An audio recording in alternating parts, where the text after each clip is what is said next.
Hey, my name is King, or as some of you might know me better, Israel. I've gotten around, but hopefully you recognize me from my own channel, King Tannic. There's a new show coming to the Burnettwork that I think is pretty exciting. Welcome to the Otaku Experience, hosted by yours truly. There is going to be a weekly series where we dive into the news and the world of anime, manga, and whatever the heck else Japan has to offer us. The show will be pre-recorded and premiere on Thursdays at 2 p.m. Pacific Time or 5 p.m. Eastern right here on the Burnettwork YouTube channel.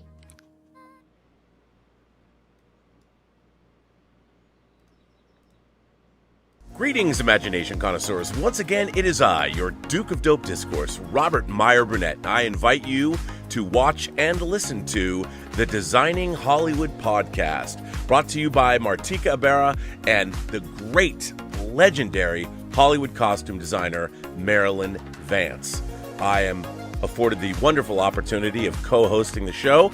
If you are interested in the magic of Hollywood, the design of Hollywood, the clothes of Hollywood, watch the Designing Hollywood podcast, available wherever you get your podcasts from, or find the video version on YouTube. That's right, the Designing Hollywood podcast. Why would you ever want to miss it? Especially if you love the movies.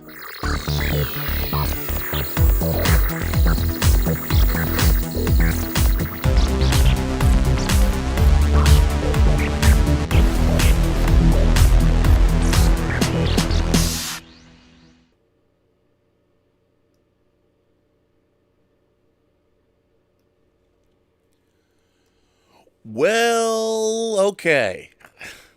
Let's see if I can get this one right.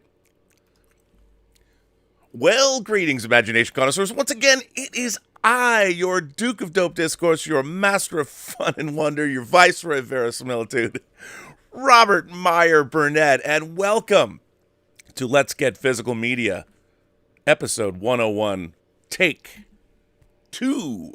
And of course, we are back after a hiatus. And remember, it's not a show without your favorite German, my favorite German, everyone's favorite German, Mr. Dieter Bastian, all the way from Saarbrücken, Deutschland. Dieter, how are you again? And I say again, good evening, everybody. We are cursed. We are cursed, probably. So let's hope everything okay with the audio. Let us just know. Oh, I think it's okay. Everyone can hear both They of can us. hear, yes. And then I say, greetings, imagination connoisseurs. Dieter here. Here I am, rock you like a hurricane, and welcome to the B&B Motel for Let's Get Physical Media. And we hope we have a good show for you today. And let me just recap why we didn't have a show for 4 weeks. The first week, like I said, Rob and I didn't get many titles. So we decided, okay, let's skip this one. And Rob got a lottery with the number 8 because he did get 8 puppies. So Rob, how the Hounds of Hell are doing? Well, the Hounds of Hell are up. See, I look. I have to fix the screen, Dieter. Watch this. I'll let me just fix it because of course, it has to. Well, the question that you asked, how are the Hounds of Hell? They're lovely. I mean, it's very interesting to have a whole house full of puppies. Look, there we go. Oh, I didn't get to do that right, but it's great. I mean, obviously, to be perfectly honest, we bred these puppies. We knew we were going to have them, and we were going to sell them to help defer the cost of our mortgage. So Sebastian's the father, and they are F1B Irish Doodles. They are 25% Irish Setter and 75% purebred poodle. And they are hella cute. So that's very exciting. That's good. But you know what's even more exciting? There was some great news announced this week, and I'm so discombobulated. I was all ready to go, and I don't know what's happening. So, one of the weeks we couldn't do the show because of the internet. There was a storm here, and we woke up, and the internet was gone. And it was gone. They were supposed to get it back. I said we might be able to do the show later, but it ended up not coming back until late night. And then Thursday, I was going to do our Picard after show, and there's another storm still coming in, but there was just no internet. And I called Spectrum, and there was no signal even coming into the office here, the Observatory. And it turns out that a palm frond had fallen. We have these very tall, like 70-foot palm trees, and because of the storms, the fronds, I mean, they drop off these, like, they're like big pieces of wood, and one of them had just cut through a wire, and it took out the internet hub to 4 houses. So that was not cool. And today I thought some shenanigans were happening. I thought, because I haven't streamed, it's like, okay, Yeah. well, it all worked. It's all good. Anyway, that's where we're at. But there was news that dropped. You know that I have great big love for director Paul Verhoeven. Yeah. And you picked me up this beautiful German media book of Showgirls, which I've shown on look at that, shiny. It's a great media book, and it's got the documentary. They Call Me Know Me. It's an awesome. But now, Dieter, as you know, many people complained about the DNR, and Exactly. it is very plasticky looking. Yeah. It doesn't look the way it's supposed to look. So this week, God bless them, our beloved Vinegar Syndrome announced, they licensed Roadhouse. Everyone went bananas when they put out that. I did not get Roadhouse. I am not a fan of that film. Did you get the Roadhouse? Did you get the Vinegar Syndrome? Of course, Rob. Of course you did. I think you already showed my it. top 10 of last year. Yeah, you're crazy. You're out of mind. But anyway, that said, our beloved Vinegar Syndrome announced more 4K titles, and lo and behold, there it is, Showgirls Ultra 4K. I'm so excited about this, and while they haven't said what the extras on the disc are yet, they did say this is the Ultra version, and the Ultra version, they say we've been working on it for over a year, and the biggest film yet to grace the line, Paul Verhoeven's cult sensation, a feast for the senses, and all-around madness. Showgirls is at last coming to UHD in an edition worthy of its splendor, featuring hours of archival interviews, behind-the-scenes materials, commentary, and more. Among them, plentiful, never-before-seen material. Plus, we've added a slew of fresh interviews with the cast and crew, along with critical pieces examining the production and impact of this landmark film. Furthermore, we've performed extensive exclusive restoration using the source files from Paul Verhoeven's supervised color grade to ensure a presentation which looks exactly as intended, but without any of the digital manipulation which has notoriously plagued other releases. First of all, God bless Vinegar Syndrome. First of all, God bless you people out there. I mean, I knew when I got Liquid Sky from you, and I knew when I got Body Melt from you, I knew you were the company for me. And, I delve into their Peekaboo line. I bought that Taboo 1, 2, and 3 box set. Irene Jobson can come over and we can watch a little 70s bush porn. I'm there. And this is going to come with a 40-page perfect bound book. Dude, Can you say pre-order? I mean, this was an instant pre-order for me. Because God bless. I love Showgirls. I love Nomi Malone. I love the show Goddess. I want to be a dancer. I mean, come on, man. Are you going to buy this release? You probably got me hyped now, Rob. All right, is that proper? As you know, I was fine with the German, even with the look. Like I said, it was not the best. But as we know, we don't know if we will get a new one, okay? But if it doesn't come with the documentary, so the German one will still have its place, considering... This media book is so beautiful. I mean, how can you not love this? These media books have a prized place on my shelf where all the German media books you've sent me go. What was the Vinegar Syndrome edition called exactly? It's called the Ultra Vinegar Syndrome Ultra. That's their. But it's not. It has nothing to do with the version of the movie itself. No, but that is their Ultra 4K. Okay. Yeah, it's an amazing. It's their line, their super deluxe line. Yeah. I don't know. They call it's VSU of Vinegar Syndrome Ultra. By the way, Vinegar Syndrome has my favorite logo of any home video company. It's got the 70s wah wah. Yeah. You know, it's got the girl and then the vinegar coming up her leg, the yellow. It's great. It's great. Very witty. So I'm very excited about this. I wanted to start the show because, come on, man, who doesn't want Showgirls? I know everyone's looking at me like, oh, you just like it in a postmodern, ironic way. No, I don't. Fucking love this masterpiece. It was Joe Esterhaus and Paul Verhoeven getting a studio to give them millions of dollars to go to Vegas and show us a bunch of tits. And who doesn't like that? I know Irene Jobson does. And it became sort of a cult following, Rob. It does. And you know what? It's got William Shockley in it. William Shockley, who's a terrible, terrible man in this movie. And he was in, of course, Dream Lover. Anything that William Shockley is in makes it's that much better. So I am all about this release, Dieter. I cannot wait. Is there a release date yet for it? You know what? That's a good question. They're limiting it to a customer. Yeah. And there, by the way, there's a flash sale going on, and the release is going to cost $65. But if you buy it now, in the next 1 hour, 1 day, 6 hours, 29 minutes, and 2 seconds, you can get it for $40. So you get it for $25 off if you buy it first. So I don't know. You know, they're probably going to wait and see how many people. Yeah. You know what? It ships out between May 26th and 29th. Okay. And to add to that, they also announced 2 other titles that I picked up. One is a film called A Blade in the Dark. Another cover that Irene Jobson. I mean, how can you not want this? And A Blade in the Dark.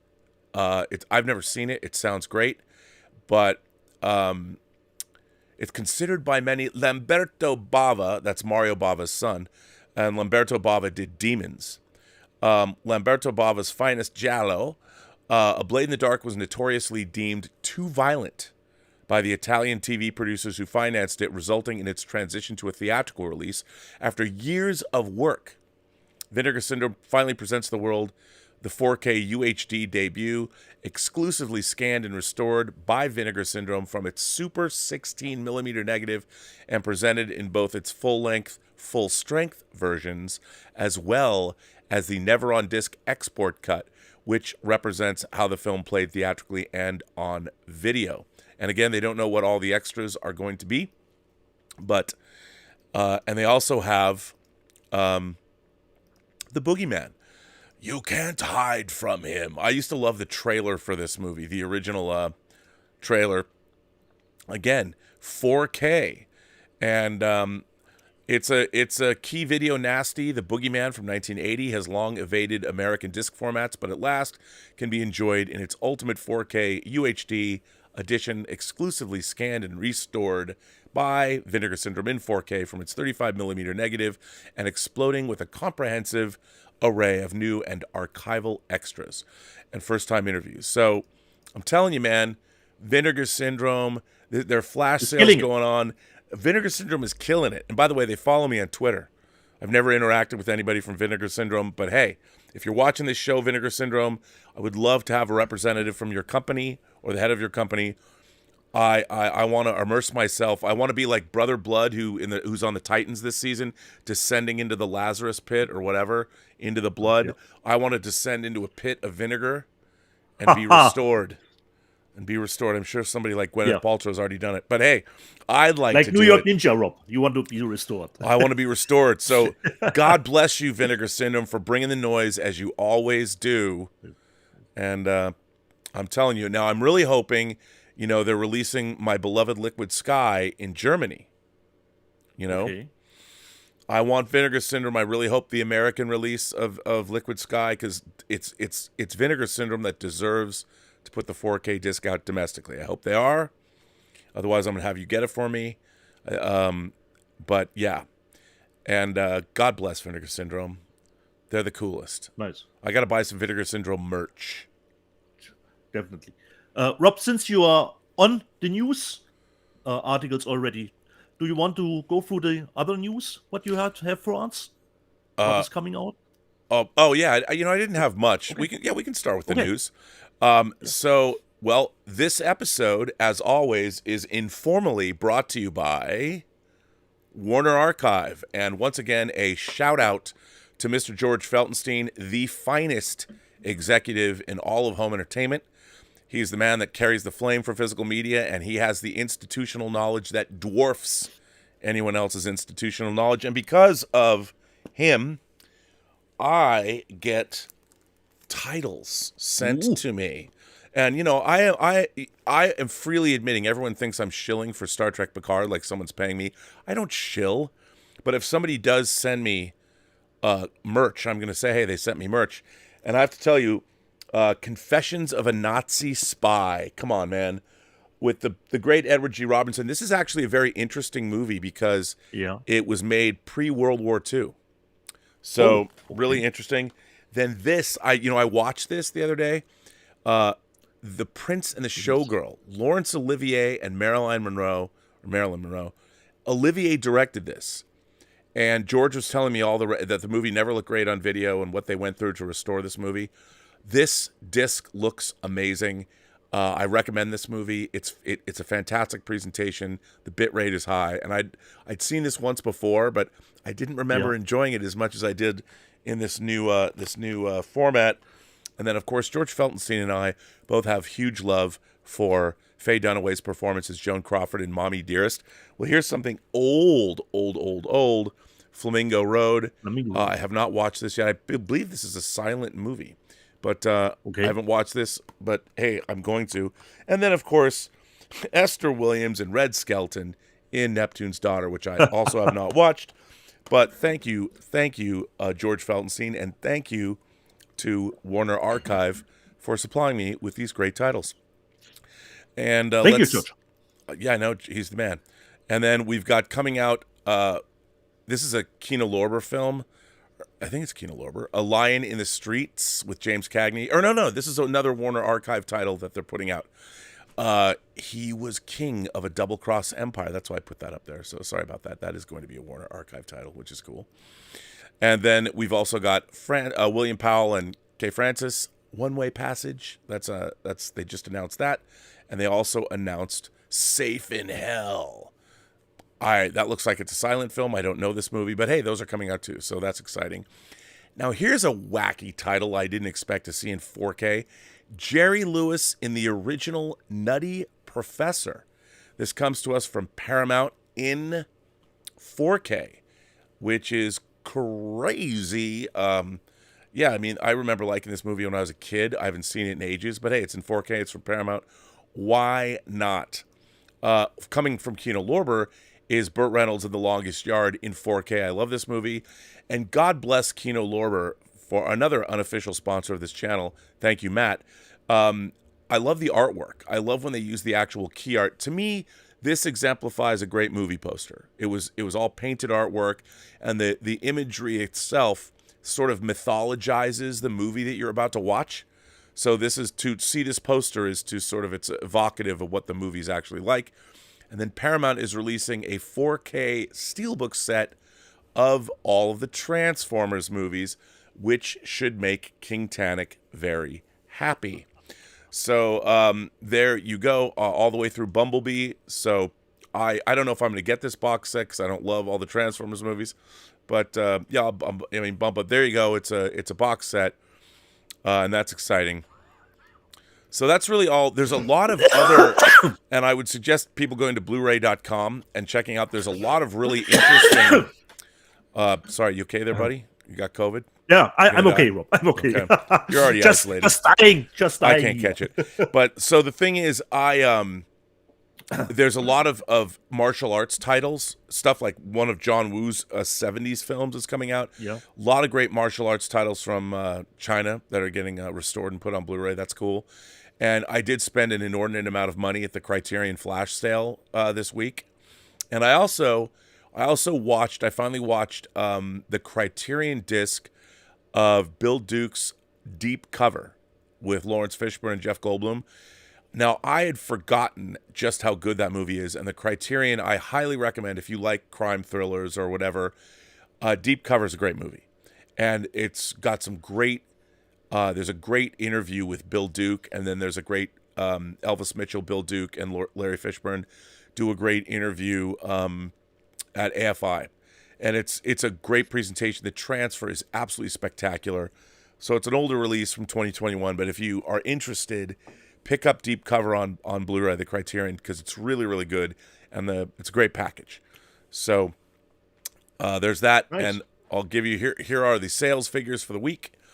Now, these are the top 10 Blu-ray bestsellers. Dragon Ball Super, Superhero, A Man Called Otto, Puss in Boots, The Last Witch, The Whale, Everything Everywhere All at Once, The Walking Dead, the complete 11th season, Top Gun Maverick, Black Panther, Wakanda Forever, John Wick, chapters 1 through 3, Devotion, and Rocky 3. And then, of course, these are the top 5 home media sellers overall. So this includes DVD and 4K. Dragon Ball Super, A Man Called Otto, Puss in Boots, The Whale, The Walking Dead. And then there's only 2. I mean, look, 3D's dying, buddy. We've only got 2 titles. Sing 3D and Top Gun 3D. Like, no other 3D titles sold, just these. So, wow, not even 4 titles, just these. None of that Snow White and the Huntsman BS. And then finally, the top 5 4K discs are Rocky 3, The Prince of Egypt, Everything Everywhere, John Wick, and Top Gun Maverick. So there you go, Deets. That is all the news that is fit to print, and I'm sure you'd like to hear about deadline box office figures. Oh, do we have that already, Rob? Because we have Saturday, Rob. Oh, you know what? We don't. Never mind. I thought it was Sunday. We don't have that. But John Wick. Yeah. You're right. Let's talk about. But John Wick is gunning. Elephant in the room. It's looking for we're looking at a $70 million opening, which is a franchise record, and it's the best for Lionsgate in the pandemic era, and people love this movie. I have yet to see it, so I can't wait to see it. So there you go. There's the news, buddy. Yeah, I have seen John Wick, Rob. I was on Thursday in my multiplex. Totally enjoyable, as the rest of the bunch of the franchise. But for me, it was a little bit too long, Rob, considering what you disappoint me. That's it. I'm not doing the show with you. But that's my take, Rob. It was too long because the universe was already set up with part 2 and part 3.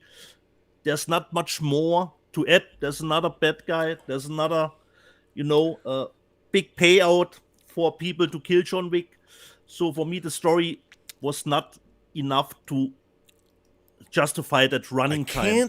What's happening to you? Why am I watching the deterioration of Dieter Bastian before my eyes? Still great, but not my favorite of the franchise, considering the running time.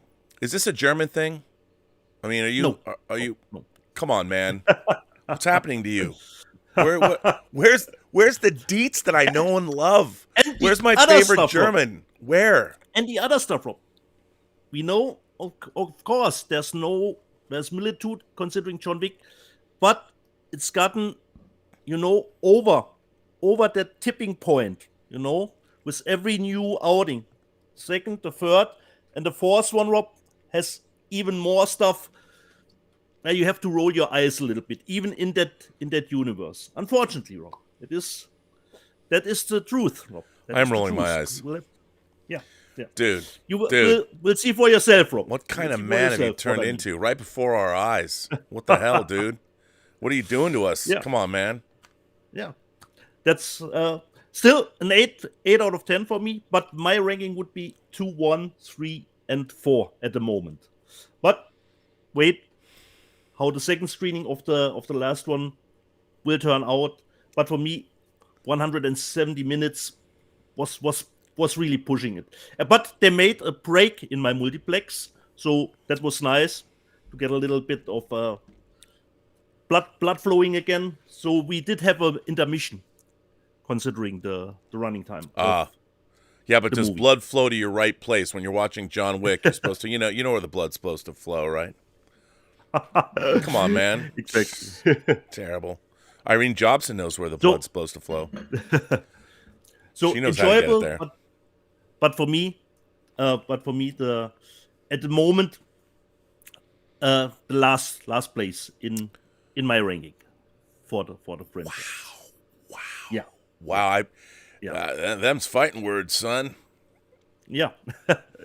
And let's go another week back, Rob, because as I was surprised, you've seen Scream 6, Rob, Yes. as I have. Of course, I'm a big fan of the franchise. And I, Rob, want to have your quote that you did on the John Campea show on the cover. On the slipcover, I want your quote for Scream 6. I don't even because remember your quote was, yeah, what did I say? because your quote hit the nail on the head. Familiarity that doesn't disappoint. IMB. This is the quote that I want on the slipcover. Well, you of tell Scream- them. Familiarity of that Scream doesn't disappoint. 6. Yeah. You know, that's what I would heard say that, also. And I You- thought that you hit the nail on the head. Dude, I usually do. I mean, my opinions, you can take them to the bank, including about Star Trek Picard. You know what? I found out when I was doing a Star Trek stream this week, I found out that there's a contingent of Star Trek fans that believe I'm a transphobe and I'm sexist. And of course, when I found out this, I was opening a beautiful package from the lovely Emma Bannon from the UK, who sent me some cool stamps and Top Gun Maverick posters. And I was thinking, yeah, I'm transphobic. I mean, and sexist. Come on, man. And then people are also attacking me about my love of Picard. How can you love this shit, Rob? You know why? I love it because it's fucking great. That's why I love it. There you go. There You you know? go. But I was happy to see that you had a good time with Scream 6 too. For me, the only criticism, I'm really not good at that murder mystery stuff. And considering it's a little bit spoiler, we don't spoil it, but Yeah. if you watch the movie Scream 6, if you would put the core 4 aside, and Hayden aside, and Courtney Cox aside, there's not much people left. So even if I just throw a stone at somebody, would probably be right, considering who's behind it. There's a little bit too less of a character pool to choose from. Who's behind it? If you put the core 4 aside from the last movie, you would say, okay, nobody of that group. So that was the only criticism for me. But I had a great time and really great kills in the movie. I love the theater setting with all the memorabilia of the other Great. movies. Still great. Still great franchise. Loved it. And thank you for letting me go to my multiplex, because a few people may know it. Considering English showings here at my multiplex, I have to be on point. If it's a big movie like Avatar, that will get shown every day in English. But considering Scream, there was only one showing in English. And we did try to make a show after it when I came home, but then Rob's internet went out. What can you do? Well, you can soldier through, buddy. That's what we do here. That's what we do at Let's Get Physical Media, so you don't have to. Exactly. But I want your quote on the slipcover. Familiarity that doesn't. They can have disappoint. that quote for free. Just make sure Robert RMB from the Burnettwork. Yeah. So since we are been away for that long, Rob, should we show some stuff, or do we? Yeah, do we man. Want to do the super chats just quick? We got a few. By the way, clearly with my technical difficulties, anybody can contribute. First of all, let's see. Wow, a lot of super chats have suddenly come in. Okay. Let me back up and get up. No Money G became a new member. Scott Hyman became a member of the channel. Scott Hyman, hello, Scott Hyman. How are you and your lovely wife and your children? Scott is a great, great man, and I haven't seen him in years, but he married the love of his life, and she's amazing. Zijos is a new imagination connoisseur, new member of the channel. Thank you. Did I get that right? Zijos? I don't know if I got it right, but that's a cool name. Anything with an X in it's cool. Mr. Esquire became a member of the channel. Why, thank you. Lily Mack. I love that name. Lily Mack. That should be a movie title. You know, Pam Grier is Lily Mack. That'd be cool. Jason Love. All these people became members. Jason Love became a member. Yeah. Marcus Rice Rob, became a member. I think one of your members gifted 20 memberships. Oh, well, that's why everybody became a member. Yeah. Well, someone gifted 20 memberships, but I'm just going to read everyone. I've never seen everyone's name pop up like that. Well, Dustin Cole, you got a member. Call Me Ish, you became a member. Ed Darlow became a member. Marco Esquindoles became a member. Oh, it's an upgrade for him. Bradley Burnett, nice last name, became a member. Darth Vengeant became a member.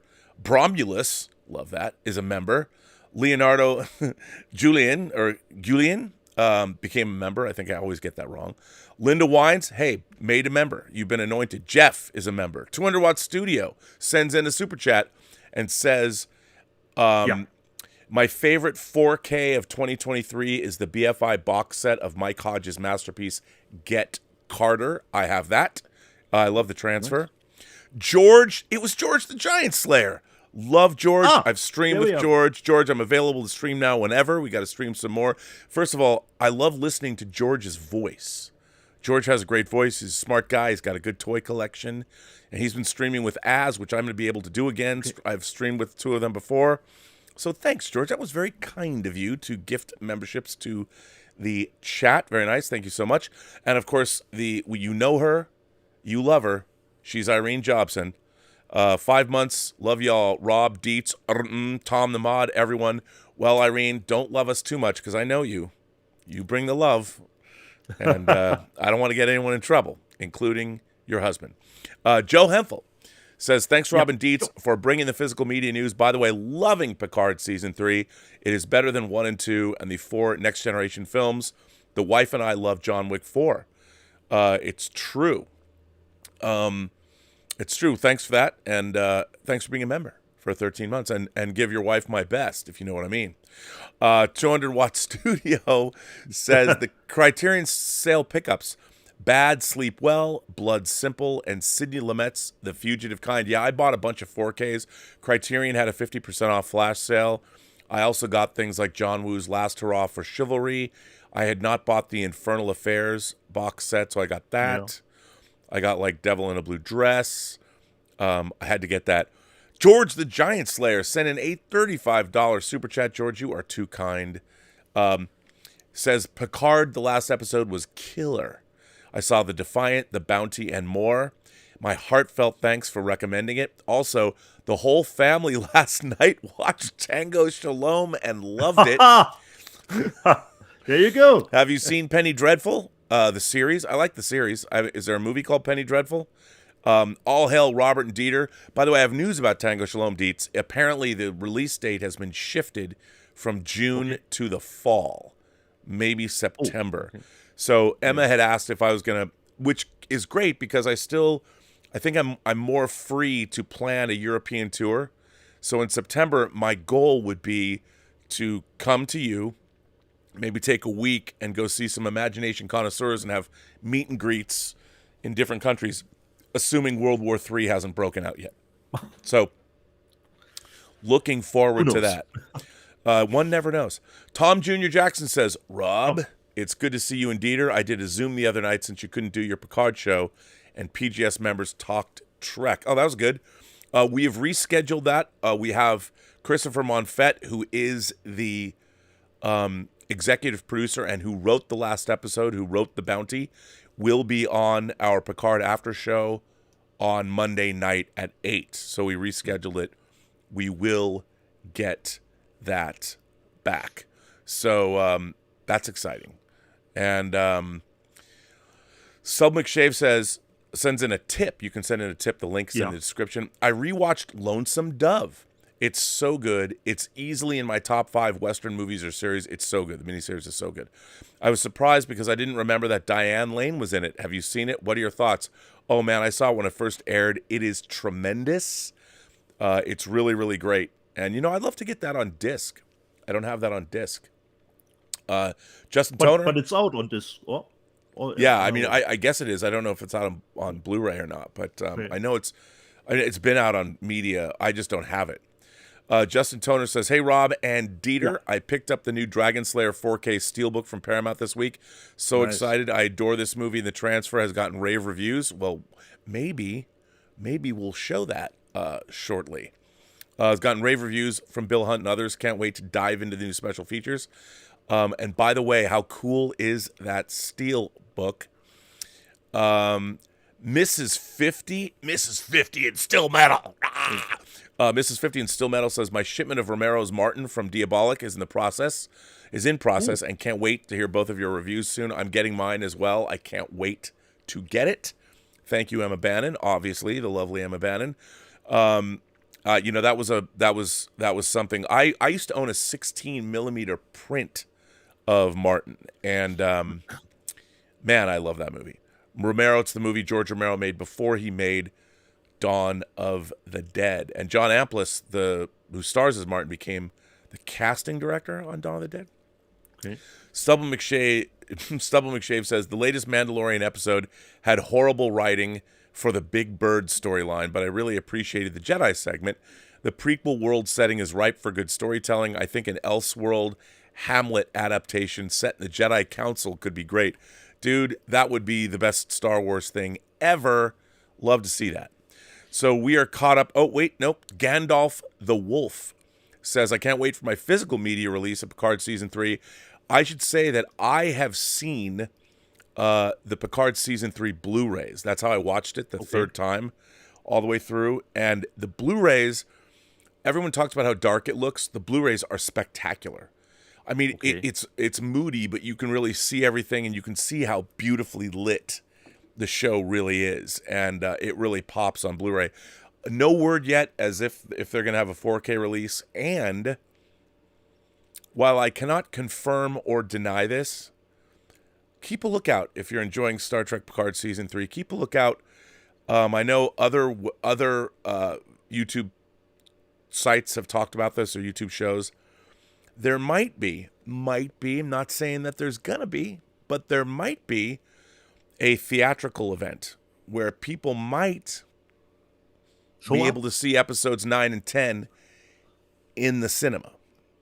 And let me tell you, if that's actually going to happen, you should run to the cinema and see it, because episodes 9 and 10 are like a movie unto themselves. Jaw-dropping, and I'm telling you, it's a whole lot of fun. So good to know. We're caught up. So, And by the way, since we mentioned that, I would like to give a shout out. I have 2 discs from Australia. Yeah. One, Kelvin Wellborn was able to hook me up with the Wicker Man, which slipped through my fingers. I love this movie and this box set. This box is not as cool as the old Anchor Bay wooden box, but this is pretty dope. I love all these things that come from imprint. I mean, you open it up, it's got 3 discs in it, the different versions of the film. It's very, very cool. And I love this set. And thank you, Kelvin. By the way, this is all the different key arts. And I love, I don't know why I like these things so much, but I really do love these boxes that with the slip cases there, and they look very impressive. So Kelvin, my man, when I want my digital crack, Kelvin Wellborn is the man to contact. And on that note, also coming from Via Vision, the great Terry Metalis. Here, I got to go full frame on this one. Terry Metalis gave me this amazing 12 Monkeys box set. And this is all 4 of the seasons of 12 Monkeys, and it comes with the map. I mean, this is a great set. Only Via Vision did this. I mean, if you know what this map is, it comes with I want to get this thing framed. It's very, very cool.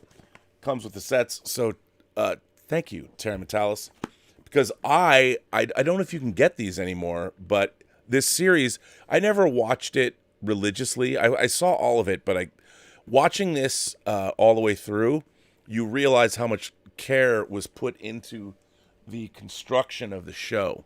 It's a really exceptional science fiction show, and as the salty nerd said, Mr. Kadish, said it's time travel done right. And that was, again, Terry Matalas show ran that, and he worked with Christopher Monfett on that show. And so thank you, Terry Matalas. And look, he didn't give that to me because I was shilling. Although maybe, hey, what can I say? We now return you to Star Trek Picard Season 3. Tune in for Episode 7. No, but very, very cool. So, yeah. Okay. So why don't you show something? I show some stuff, Rob. Yeah, dude, what you get? Show us what we got. Let's see the goodness. And have you watched anything, too? Yeah, we get to that a little bit later. 2 things on this weekend, of course. The first was, we talked about John Wick 4. And the second was, of course, the release of a video game, Rob. A remake of the masterpiece Resident Evil. And normally, since we know there's not anything on the discs. Look at that. It's 18. It's rated 18. Yeah, it's rated 18, Rob. But it doesn't come with a reversible cover. Did that come with no disc? No, it comes with a disc, Rob. But what I would like to say, if it hadn't been a lenticular cover, I would have just gone with the digital version. Because the disc has just, some megabytes to start the download for the game on it. So I just got it for the lenticular cover, because this game was, of course, a masterpiece back in the day, and it's got a great overhaul. I remember when a good friend of mine, a worker colleague, even rented me his GameCube. He said, dude, you gotta play Resident Evil 4. And he rented me his GameCube because it was an exclusive back in the day. Wait, he rented? He made you pay for his GameCube? No, he rented me his GameCube just so I can play the game. Because right, but you mean he loaned you his GameCube? When you say he rented, exactly. That means he's charging. Sorry. I was like, what a dick. No. So, sorry, Rob. He loaned me his GameCube just so I can play the game, because he said, dude, you have to play Resident Evil 4. So this was really a system seller for me for the GameCube. And now we've got a great remake, and I'm just diving into Resident Evil 4. Again, haven't played it in a long time, so it's a little bit fresher, newer, don't remember everything. So I'm really looking forward to diving into it more. So Resident Evil 4. Willa Pan sends in a super sticker, and it says critical hit. So, on those zombies, critical hit.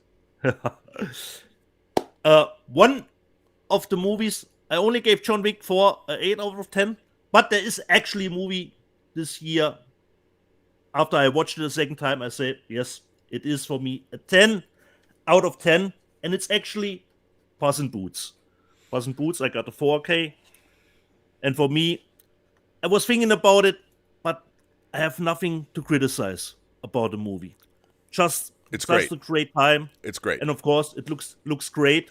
And I think it's only out in the States and probably as an Asian release in 4K. You can't get it in 4K here. Here it's only getting a Blu-ray release, Puss in Boots, The Last Wish. So it's only out as far as I know, in the States as a 4K. So this for me is really a 10 out of 10 movie, Puss in Boots. And great disc, as far as I remember, our friend Jeff from Films at Home was really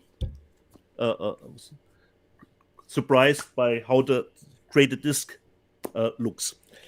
The next one, considering when we go back to the start of our show, one of our first movies, which came a little bit of a mascot for the show, was of course African Kung Fu Nazis. Which by the way, I still have Justin Toner's African Kung Fu Nazis. Yeah. And the next one is probably in the same realm, but I haven't watched it. This is from Spain, the Swissploitation movie, Met Heidi. Oh my god, dude! This is the Spanish with Casper Van Dien. Casper Van Dien is in the movie. It's a limited edition of 200. What? Yeah, of 200. Why is Heidi So mad? I have no idea, Rob. Did Irene Jobson steal her boyfriend? I haven't seen it yet. And of course, what we like is when we get a different cover artwork. Oh yeah, baby! Look at that, Mad Heidi. Mad Heidi, Rob. Exactly. Where'd you get that? Where'd you buy that from? From Spain, Rob. Amazon Okay. Spain. Okay. Amazon Spain. As far as I know, it's a crowdfunding movie. Oh. And as far as I know, you can watch it on the people who made the movie on their specific website. You can buy it as a digital release. But of course, we go for the physical. But I haven't seen it. But I'm expecting it be somewhere in the realm of African Mad Heidi. Nazis. Mad Heidi, exactly. The next one, great movie. Even if I didn't like quite the cover artwork, it's not my favorite. The 4K media book of Triangle. Oh, I love that. What are you talking about? I love that cover. Of Sadness. This is the 4K. This is a little bit special, but it didn't cost any more. Criterion. Right. We're getting it in 4K from Criterion. Yeah. This is a Criterion from Alamo Film. And this was a limited edition too. It comes with a poster that has the signature of Ruben Östlund on it. That's cool. But it wasn't more expensive. It cost the same. I really like this movie a lot. Edition. Yeah, me too. Me too. In den Wolken, Uli! In den Wolken! I liked his earlier movie. His earlier movie, Force Majeure, on Blu-ray. It's not available on Blu-ray? No, I have it. I have his earlier film, Force Majeure. Okay. And we have the media book part, and I didn't know that this lady already is not longer with us. Yeah, I know. Which is insane. So, media book 4K for Triangle of Sadness, which, as far as I remember, no Academy Awards, but nominations are still a recognition for the movie too. So Triangle of Sadness. So I would have loved the hand grenade cover from the Criterion Collection a little bit more. But there was no other option choice for the 4K. Triangle of Sadness. This movie, I have no idea, Rob. I haven't seen it. It's an older one with Eric Bana. Perhaps you can tell me a little bit about it. The movie Chopper was. That's the Australian film, dude. Okay. Yes, you need to see that. It's great stuff. Yeah, you'll love it. This is a media book from Cape Light. Yeah. So, but you're gonna really love that movie. Okay, Rob. I hope you're not promising me. No. It's just a lot of fun. You know, it's okay. You're gonna have a lot of fun with that. Nice. So, Chopper, German media book.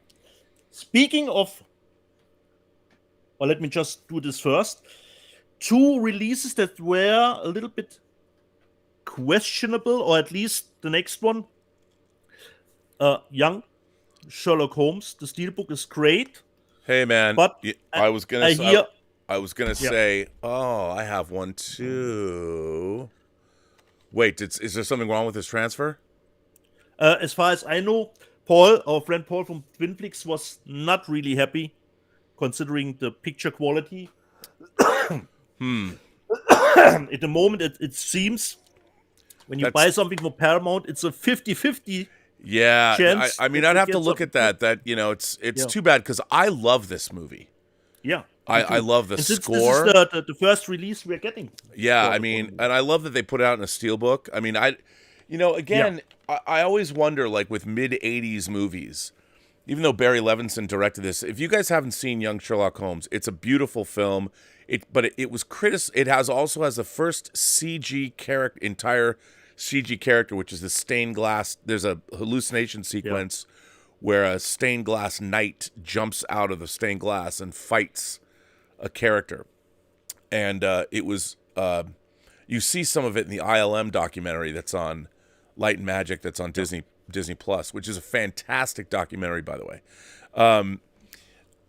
That's a bummer because sometimes these movies, I mean, it was also criticized because it had a little Temple of Doom, Indiana Jones and the Temple of Doom kind of a feel to it when you find out what's going on. But I really love the film. I was madly in love with the love interest in the movie. And when you see her, you'll know why. Because she's like a redhead. And it's great. And I really love the film a lot. Yeah. Haven't seen it in a long time. I haven't watched the transfer yet either. What, so. Rob, did the movie even get a release on DVD? I don't remember. I don't think it did. It wasn't. Yeah, I don't think it's gotten ever released. So actually, the first one could have been a slam dunk, but I haven't watched it yet. So I have no reference considering any other picture quality. The next one got a little bit heated discussions too.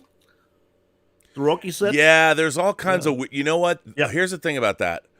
I asked George Feltenstein about that, and that was kind of outsourced. It was done by a different company, so it wasn't done by Warner Brothers proper. And so he's looking into I know a lot of people have talked about the sound issues and things like that. I mean, here's why it's so important to have people like George Feltenstein at the helm. There's been a lot of instances over the last couple of years of discs getting recalled, because they didn't get the right sound. I heard something really interesting. Neil S. Bulk, who produces soundtrack albums, said that there's sound issues on Superman, the digital release of Superman 4. That, wow! I'm looking at our stream and suddenly it's oh no, it came back. It's so YouTube is very weird. But anyway, so it's unfortunately, there's just a lot of the people that really know what's going on are gone. And the studios, you can't, losing institutional knowledge when it comes to these things. I mean, all of these movies have to be preserved. If you want them on your streaming service, you have to know what the elements are. And yet the studios feel that, if people have been around for a long time, they're always the first people to get cut because they're always the most expensive people. But the result of that is you get more and more mistakes. And as we lose the people, I mean, home entertainment is now it's closing in on 50 years. And when you don't have the people that know what they're doing, you run into these things. And the studios, the legacy that the studios have, their libraries, it's very important that we preserve this stuff. That's why people like George and what Warner Archive are doing are so important. And it's just unfortunate when we get a release that isn't perfect, because there's no reason why it shouldn't be perfect. Especially when it comes to those movies, Rob, they are really beloved. Rocky, Best Picture winner, and the certain sounds not correct. And strangely enough, Rob, I like the director's cut of Rocky 4 a little bit more than the theatrical version. For me, interesting. It's a little bit better version of the movie, because the training montages are still there. So right. I was thinking, isn't that what the whole movie is one training montage after another? Yeah, with Frank so for me, Stallone actually, songs. the director's cut is a little bit peak over the theatrical version of the Force. But I have only watched the part 4. I watched the theatrical version first to familiarize myself again with it, and then immediately after I watched the director's cut to see where are the differences that Sly made. So for me, it's a little bit better than the theatrical version. All right. So I would say a little bit more later, or just one more. Wait, where do I put it? Because I was so thrilled. When we would have our show, that I could show this title, get you a little envious, but you, as you always are, took the wind wings out of my sail during the week when I got a WhatsApp, dude, order me this title or you will never work in Hollywood again. And you took the winds out of my sail. So I can show it, but you already know it. Phantasm is out in Germany. In 4K. Yeah. On 4K Media Book. Phantasm, one of my favorite horror films of all time. And I wanted to surprise Rob that Hang on. Let me go full frame on you. I want to see this in all of its glory. Let me full frame there on Dietz. Yeah. Oh, look, they made the disc look like the Silver Sphere. Oh. I wanted to surprise Rob with this release that I know it's one of his favorite movies. But he did find it out once again that this has gotten a release. Dude, I have spies everywhere. Yeah. And the label Play On doesn't ship internationally. Oh, I know. Doesn't ship internationally. So, Rob, here's your media book, 4K media book of Phantasm. And perhaps we have some new watchers in our live chat. Rob, who did you take back in the day to see Phantasm with you for the first time?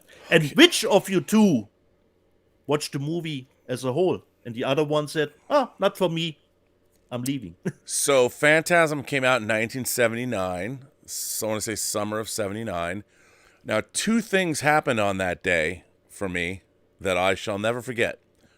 One was Seattle's World of Toys. We didn't have Toys R Us. Seattle's World of Toys had received their first shipment of the Kenner Millennium Falcon for the Star Wars 3 3/4 inch action figures. And Phantasm came out. Phantasm was R-rated. It was playing at the Crossroads Cinema. So I begged my father. I had saved up the money for the Falcon. And it was great because World of Toys was right down the street from the Crossroads Cinema.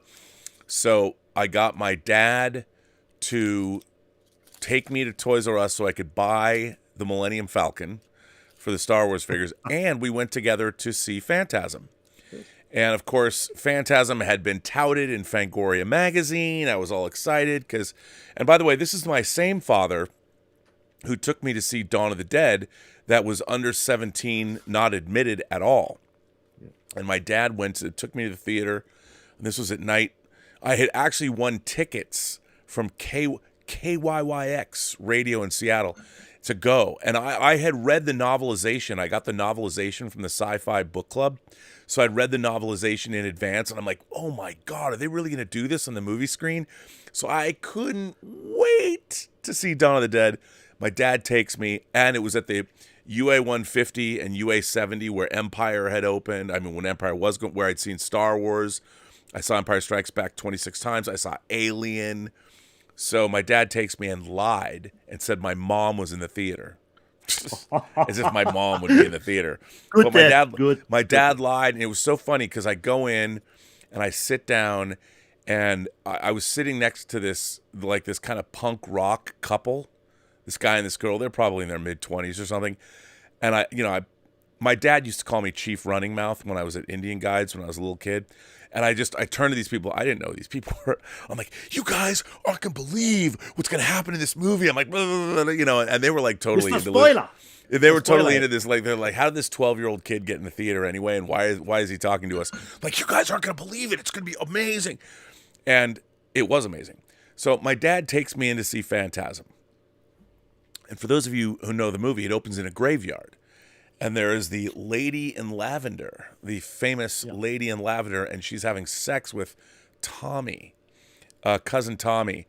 And in the middle of the sex scene, and it's pretty great, she's got, back in the day when there's lots of boobs in movies. We don't see boobs in movies anymore, which is kind of sad. I mean, and when you see them, they're all covered up or they're fake. But so the Lady in Lavender, as, she pulls up, and after it's so funny because Tommy's all in his post-orgasmic glory. He's got his mutton chop mustache. He's like total 70s hair. And they're on like a gravestone, and he's like, that was great, baby. And his eyes are closed. She brings up a dagger right by her perfect breast and stabs him. And then, of course, the lady in lavender turns into the tall man. And, maybe, when people call me a transphobe, which I am not, but maybe it's because of my traumatic experience seeing the lady in lavender turn into the tall man. I thought, I'm kidding. It was badass. I thought it was so awesome. And my dad just turns to me and he goes, this isn't for me, son. And so my dad gets up and leaves the theater. He goes, don't worry, I'll go smoke cigars. And he left. And I fucking loved Phantasm. And not only did the lady in lavender, not only do we get boobage, not only did she kill Tommy, but then she turns into the tall man and he like pulls out the knife, and kind of holds. It's awesome. The whole tableau is awesome. And I loved it. And I have a Phantasm one sheet framed over there. I'm a huge fan of this movie. And I got to give a shout out because J.J. Abrams, if you watch Force Awakens, he created a character named Captain Phasma wearing the chrome armor. It is a direct reference to Phantasm, and J.J. Abrams actually paid out of his own pocket, or maybe he wrote it off, I don't know, maybe Bad Robot just paid for it. He loved Phantasm so much that he paid to have the film restored. So we can thank, as much as I don't like J.J. Abrams movies, we can thank J.J. Abrams, shout out to you, J.J., for making sure that Phantasm was restored in 4K in all of its glory. So Don Coscarelli, Shelley, his wife, Shelley Coscarelli, to all the Coscarellis, think about it. The director of Phantasm's name is Don Coscarelli. It literally has the word scare. Don Coscarelli. He has the word scare in his last name. And lest we not forget, he also made the Beastmaster. And who released the Beastmaster? Vinegar Syndrome. Vinegar Syndrome. See, it all comes back around. It comes back around. And just a quick side note, Rob. Times change, Rob. Now in Germany, it's got a certificate 16. And back in the day, Rob, this movie was forbidden in Germany. Really? If you watch Phantasm now, it's like a kid's movie with boobs and blood. Like if I had a 12-year-old, which is when I saw it, I would have no problem showing this movie to my 12-year-old. I don't have a 12-year-old, but if I had a 12-year-old, I would totally show them Phantasm. Yeah, it was forbidden here in Germany, Rob. Strangely enough. Wow, you Germans, you have a certainly considering your history, you won't allow Phantasm in your movie. And of course, Rob, come on, the title, of course, wasn't Phantasm. The title was Das Böse, the evil. Evil, Oh, wow. Get rid of the evil, Well, you wacky Germans. Yeah. So, where do we go, Rob? Do we do some super chats? Letters? Yeah, you know what? People are sending. Oh, we got a lot of people are firing in super chats today. Yeah. You loquacious people. You. Let me see where we're at. So George, you're the best. 200 Watt Studio says, will we get Picard Season 3 Blu-rays? Yes, you will. Yeah. What I want is 4K, Dolby Vision. I don't know if we're going to get that, but I would love that. Des Doyle says, hey, guys, you think we're going to get a Star Trek Legacy show? It all really comes down to how Picard performs, Picard Season 3, if Terry will get that show. I know that, they've got their Starfleet Academy show they've been talking about. They got their Section 31 show. Nobody cares about either one of those. I'm just saying. The Star Trek Legacy show, all I can tell you is I think when Picard Season 3 is over, people are going to want a Star Trek Legacy show more than ever. Just watch out for a post-credit scene. I'm not going to say what it is, but there is a quick one. shout out to our friend Des Doyle, who sent us both our Quiet Girl, the Irish. Yeah. By the way, did you watch that? Yeah. I loved it. Yeah. It's really good. Shout out. It's funny. He sent me a great letter, which I actually read. Yeah. I should have read it on this show. I read it on Rob's Ovation show. But no, Rob, I think you read it on Let's Get Physical Media when you opened the package. I think so. I don't think I read the letter. So. No, you know why? Because I didn't see the letter. Yeah. I think I want to say I read the letter on a different show. but it was a great letter. But as I remember, you read it on our showroom. As Are you as sure? far as I remember it. Yeah. I don't know. Yeah. But The Quiet Girl, that is a great movie. Yeah. It was So, thank you, Ireland's Des. Ireland's entry into the Academy Awards this year. It's a wonderful, wonderful film. I wouldn't have even known about it had Des not sent it to us. Anthony just sent in a $20 super chat. Thanks, buddy. That was very nice of you. Dustin Cole says, if they were going to do a theatrical release, wouldn't they be promoting it by now? The release of episode 9 is only 2 weeks away. I would think. That's why I'm saying I don't know if it's really going to happen or not. I mean, I think I don't know. Actually, I've been told.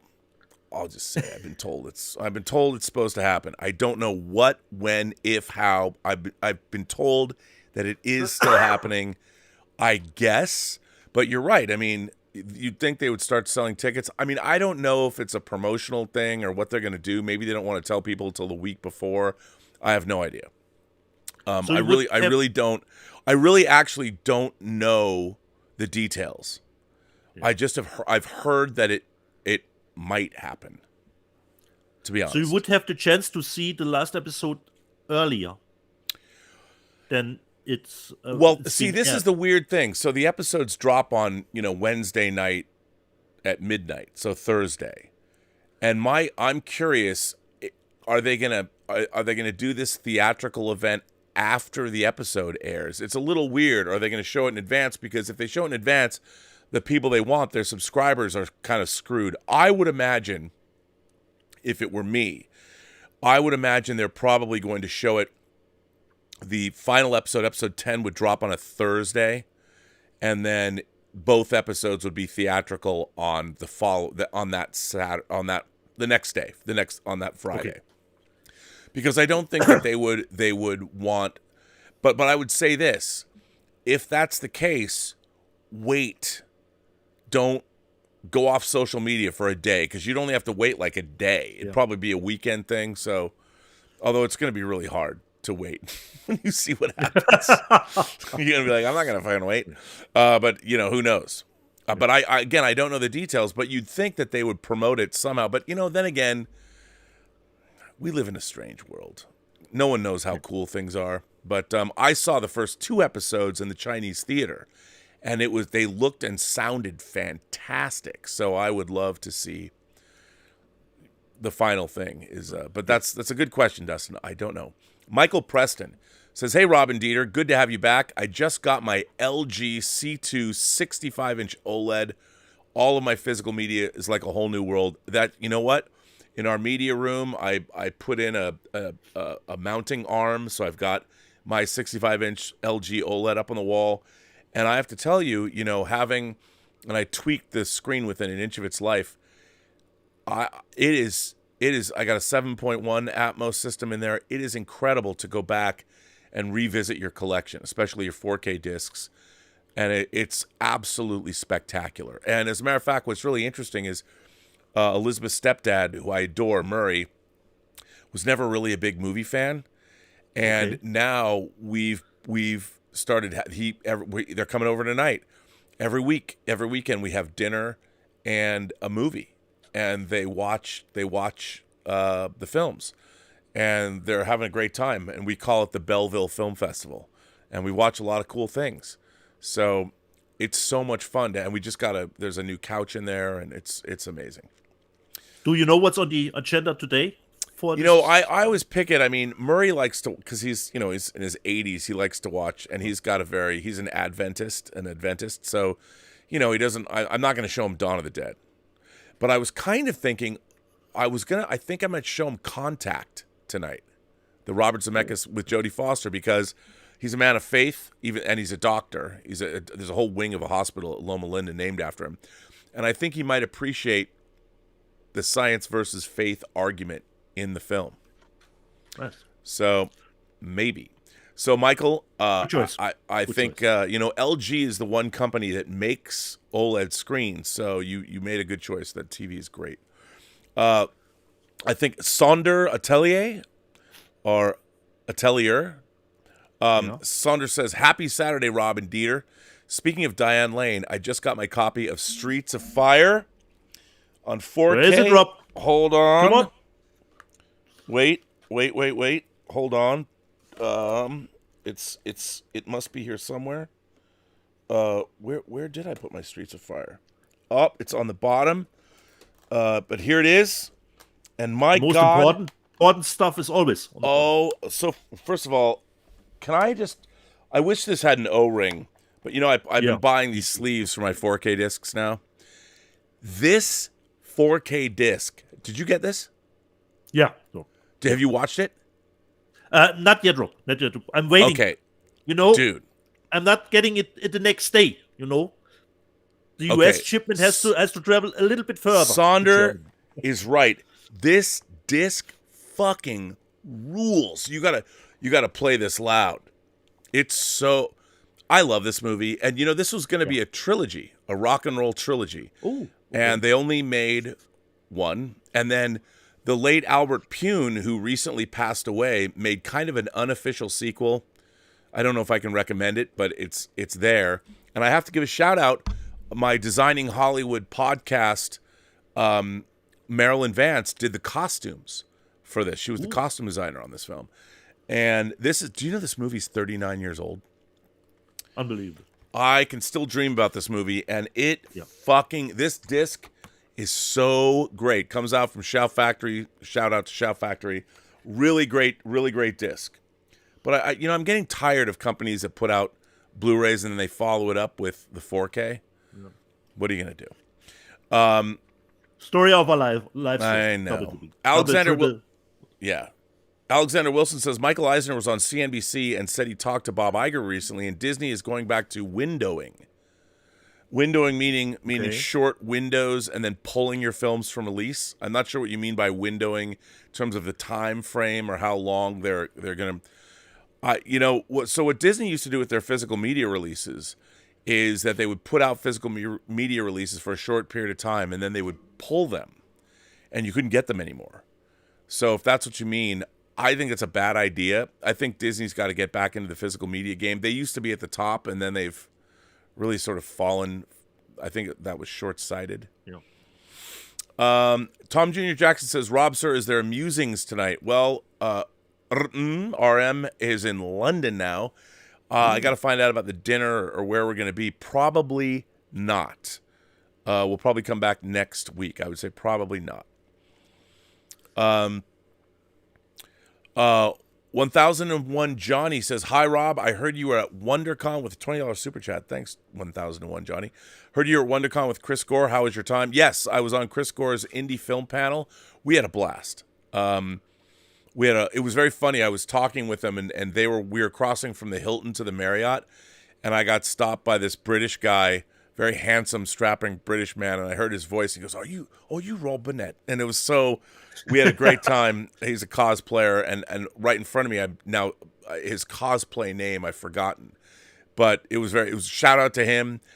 He did a Kang cosplay at the opening of Quantum Mania, and he has a great picture with him and Jonathan Majors, and his arms are bigger than Jonathan Majors. He looked they could have been brothers. It was amazing. So shout out to him. I had a great time. Kevin Wellborn, Kelvin, of course, Kelvin made sure that I got my, he's my Australian connection. Yep. Kelvin made sure I got my, my Wicker Man. Thanks, Kelvin. Appreciate that. 200 Watt Studio says Paramount dropped the ball again with Dragon Slayer 4K, DNR'd to the hilt. Waxy figures and no grain present at all. The Atmos sounds great, but no theatrical audio for my 77-inch OLED. It's interesting because everyone's been talking about how... That's not what I read from the reviews, Rob. That's not what I read. I mean, everyone's talking about how great that transfer is. I haven't watched it yet. Exactly. Me neither. So we'll get back to it perhaps next week. Yes, we'll have to look at that. Report our findings. 200 Watt Studios says, I'll keep my Stinky Tuna Blu-ray of Dragon Slayer, which I also have, and so do you, Dieter. You just haven't got it yet. Yeah, exactly. Because we didn't know that Dragon Slayer will get a release at any time. In 4K. At all. So that's interesting. Brent Madison says, FYI, Mako, the Jaws of Death. Or Mako, I guess it's Mako. Mako Shark. The Jaws of Death, 1976. The new Blu-ray from Dark Force looks fantastic with a new 2K scan. Just watched it today. You know what? I love my Jaws ripoffs. Tintorera, Mako, the Jaws of Death. Come on, man. You got to love that stuff. Or maybe you don't. I don't know. So that's it. Shark movie always, Rob. Sharks are death. Have you seen? Did you see the trailer for the new? Yeah. The new. It's like an oil rig off the coast of Mexico, and it's a demon giant mega shark. The lake? No. I don't know what it's called. I watched the trailer. It starts out and like this family's like going to. He's like, I'm gonna go check out my oil rig, and they go to this town. And like everything in the town is weird, and they're gonna go over the oil. The oil rig is like empty. There's nobody there, and it's like literally a supernatural demon shark, a giant megalodon shark. That's I forget what it's. I want to say it's like the Black Demon. Okay. Or something like that. And I'm like, what a wacky movie. Was this written by ChatGPT? I don't know, but I'll watch it. I give me giant fish movies. I love, as long as they're good. I need seriousness and verisimilitude in my giant fish movies. I can't. Sharknado, Anthony Ferrani, I love you. Can't deal with that. You can't set out to make cult movies. They never work. I mean, I know that's a huge franchise. People, I hate that shit. But give me conviction. I mean, you've got an empty oil rig. It could have been like The Thing or something, but no, it's a supernatural giant shark. I'm like, count me in, dude. I'll fucking see that shit in the theater. Give it to me. Give it to me now. I mean, I was like, yeah, man. So Mako, Jaws of Death, I'll have to pick that up from Dark Force. In the wake of, I don't think the four movies that probably inspired the most foreign cheap ripoffs are Jaws, the Road Warrior, Mad Max, Escape from New York, and Star Wars. Those four movies inspired the entire world to copy them, and I'm there for it. Tintorera, man, come on. Orca, Mako, it's all good. I guess it's time for you to read letters. Exactly. Marco Lani comes in with a £2 super chat. Favorite Jaws ripoff is Orca, Rob. I want 4K guilty pleasure. I like Richard Harris, man. Yeah. Orca, and that's Dino De Laurentiis. I mean, bring it on. Bring on Orca. The thing is, Orcas get a bad rap. So, let me just see. Do a quick one first. From a person is new to me, Sean Pearson. He writes, I love physical media because it is always there. When I part with my hard-earned cash, I like the sensation of holding something in my hands, displaying something on my shelf. Beyond the contents of the disc, I have a thing for the cover artwork. I will support physical media until the end. Long live physical media. Call me crazy, but I own an American Werewolf in London on VHS, Laserdisc, DVD, Blu-ray, and soon 4K. My man. Well, let me just chime in. I mean, I can't reach it because it's on my 4K, the 4K that you got me I have it. Some discs I have like displayed with, instead of in my library, I have on single shelves.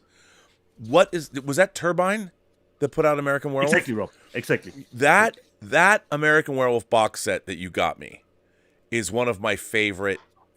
I mean, it's one of my favorite box sets. It is chock-a-block full of swag, and the transfer is great, but the box art, and you got me. We had different box art, but I think my box art's better than your box art. No, it's not, Rob. Yes, it is. Yeah, it is. Actually, I did put it out here, but I can't reach it, Rob. God damn it! Yeah, I got it, Rob. Yeah, I got it. Because look at just how, as Justin would say in Australia, look at how chonky that is. Look at that. Yeah. Rob, I mean, it's and still, that is it's still sealed.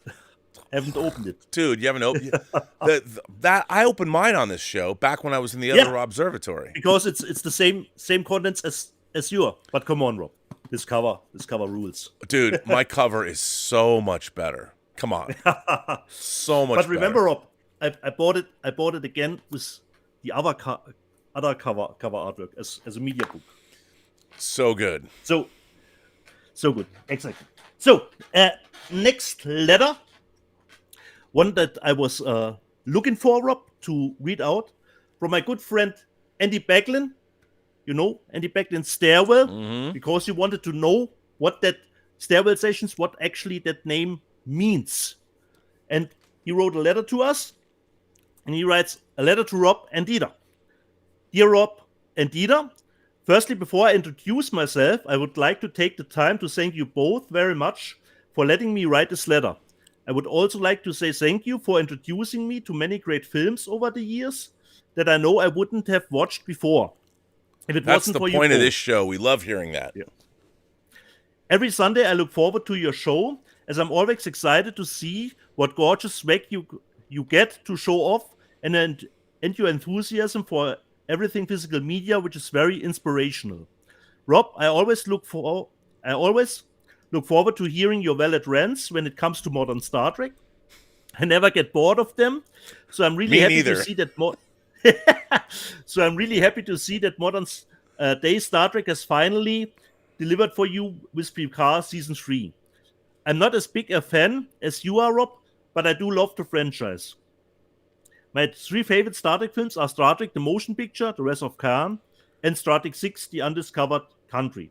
I also really like Star Trek First Contact, the original Star Trek series, The Next Generation, and Deep Space Nine, and Episode 1 of Picard Season 3, because the letter is a little bit older. Probably not many more episodes were available at that point. Ida, I love your passion for Asian, Kung Fu, hardcore action movies too. I'm still yet to watch Hard Boiled and all the John Woo movies you talk about. Dude. Yeah, okay. Dude, I mean, did you get Hong Kong Rescue's Hard Boiled? No, unfortunately not, Rob. Oh, it's so good. First of all, Hard Boiled is one of my... Isn't there something in the works considering Hard Boiled? Well, Hong Kong Rescue did it, but then because he was doing it unsanctioned, and the thing that he was doing, I haven't checked in on this in a long time. He was going to do John Woo's Bullet in the Head, which I love. I love that movie too. But I mean, Chow Yun-Fat, The Killer, and Hard Boiled are so good. Yeah, that's the triple factor. John Woo movies you talk about. I promise I will get around to it. That's the beauty of your show. It's like watching a film library, and I'm always writing them down and adding them to my watch list. I also love your cat in the back moments. I respect your bravery, Dieter. Personally, I like to know what I'm in for. Never out loud. If you could suggest a good starting point for John Woo films, that would be much appreciated, Dieter. So what would you say, Rob, as a starting point? Okay, I would say, I mean, in terms of modern action movies, there's the Better Tomorrow trilogy, but I would watch A Better Tomorrow. A Better Tomorrow 1 is really great. And you'll see, I mean, there's other genre movies like Last Hurrah for Chivalry, which I like, but I don't love it, but I like it a lot. And that Criterion just put that out. I ordered it in the Criterion sale, but that's more of a wuxia movie. But A Better Tomorrow is a gangster film, and it's got Chow Yun-Fat at his most charming. But for me, the John Woo movies that I always think about are A Better Tomorrow. The Killer is amazing. The Killer is incredible. Bullet in the Head and Hard Boiled are great. And then I think the Red Cliff trilogy is really great too. And I will say this. Exactly. And that's a newer one. Yes, it's a two-parter. Yeah. And then when he came to America, you have to watch Face Off. Of course. You have to watch Face Off. And I have to say, a lot of people don't dig it, but I watched it again recently in 4K. Mission Impossible 2. Don't sleep on Mission Impossible 2. I told you. I liked it when I saw it, but it's so stylized. It's really weird because the Mission Impossible franchise, to me, it's kind of a schizophrenic franchise in that Mission Impossible 1 is a total Brian De Palma movie. You know, he directed it, and it's not bad, but it's kind of all over the place. Mission Impossible 2 is so John Woo, and it's so different from Mission Impossible 1. And then Mission Impossible 3, the J.J. Abrams movie, it's fine, but it feels more like a glorified TV movie. And then Brad Bird directing Ghost Protocol was kind of like this midpoint to when Christopher McQuarrie comes on board, and so he does Rogue Nation, he does Fallout. So then you've got the Christopher McQuarrie quartet. Dude, I can't wait. I cannot wait to see Dead Reckoning Part 1. Cannot wait. So then you've got 4 Christopher McQuarrie Mission Impossible films, which I loved Rogue Nation, I loved Fallout, and I cannot wait to see these other 2 movies. So it's an interesting franchise. You know, Ghost Protocol, which I really like, is kind of the middle. So you've got these 3 movies with very different styles and very different directors. And I still think J.J. Abrams' best theatrical movie is Mission Impossible 3. But yeah, great stuff there. And so John Woo, but back to... So A Better Tomorrow, The Killer, Bullet in the Head, Hard Boiled, and then the Red Cliff movies. And then his American films, his best American films are Face Off and Mission Impossible 2, I think. Yeah. Considering Mission Impossible 3, one little thing, Rob, it's, for me, one of the great points, at first not, but when I think about it, is how small actually the ending, the final climax is. Yeah. Considering every other movie is going bigger and bigger, but the ending of 3 is really contained and small. So that was a little different, because we are always expecting at the end, okay, now we get the big showdown. Yeah. So there you go. That's Rob. Recommendation considering starting John Woo. And he goes on. My favorite films of all time range from The Exorcist, Apocalypse Now, Chinatown, Midnight Run, The Empire Strikes Back, Blue Velvet, The Godfather, Night of the Creeps, The Last Picture Show, the original 1974 film, The Taking of Pelham, 1, 2, 3, The Wailing, The Deer Hunter, Brazil, Close Encounters of the Third Kind, and Alien. I could go on for weeks. Yep. Anyway, now it's time to finally put an answer to your question, Rob, from episode 99 of Let's Get Physical Media.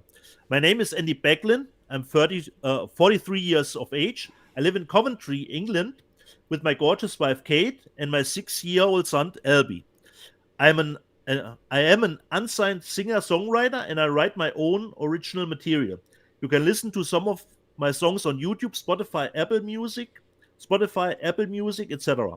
My influence is 70s West Coast Americana music, like Neil Young, the Eagles, Jackson Browne, Crosby, Still and Nash, and from time to time I do little videos on a stairwell where I work and just record them on my phone during my lunch breaks, and then I upload them onto Facebook or YouTube. The stairwell is 3 floors high, which gives a lovely echo and natural sound without having to use a microphone. As you rightfully guessed, Rob, that's where the Stairwell Sessions name came from. I just simply couldn't think of a better name at the time, but I'm looking to change it to something more imaginative very soon, hopefully. Watch this space. One day I'd love to write songs for a film, as I'm a massive fan of movie soundtracks. It would be a dream come true for sure. And if ever you need a song for an upcoming movie, Rob, free of charge, let us know. Seriously, I'll be really up for sure.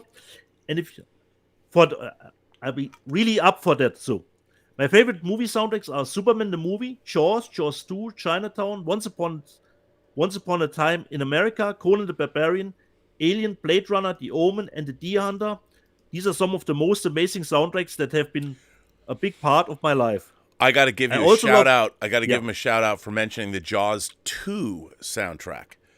I love that.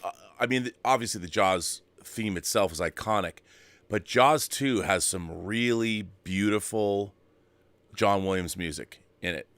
The opening, I think it's called The Orca, is the first piece on the soundtrack. When the divers go down and find the wreckage of the Orca, and there's the harps are going broom, broom, broom, broom. I know people are like, what? But trust me, it's beautiful. And if you want a great movie soundtrack that John Williams did that not a lot of people think is great or don't think about because it's a sequel and people are like, did he score that? Exactly. The Jaws 2 score is amazing. By the way, shout out to my grandmother, Sissy, who passed away many, many years ago. But actually, she's my step-grandmother. But because of her, I got to see many Broadway shows, and we went to the symphony quite a bit. I told her once, I said, if we can ever go see Beethoven's Ninth live, that would be great. And we saw it here in Los Angeles because my grandparents lived in Palm Springs half the year.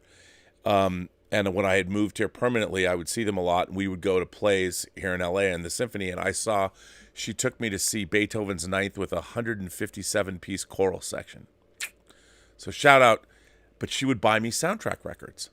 You know, that when I was in the wake of Star Wars, I became very into soundtracks. I started because of the soundtrack to Star Wars. Yeah.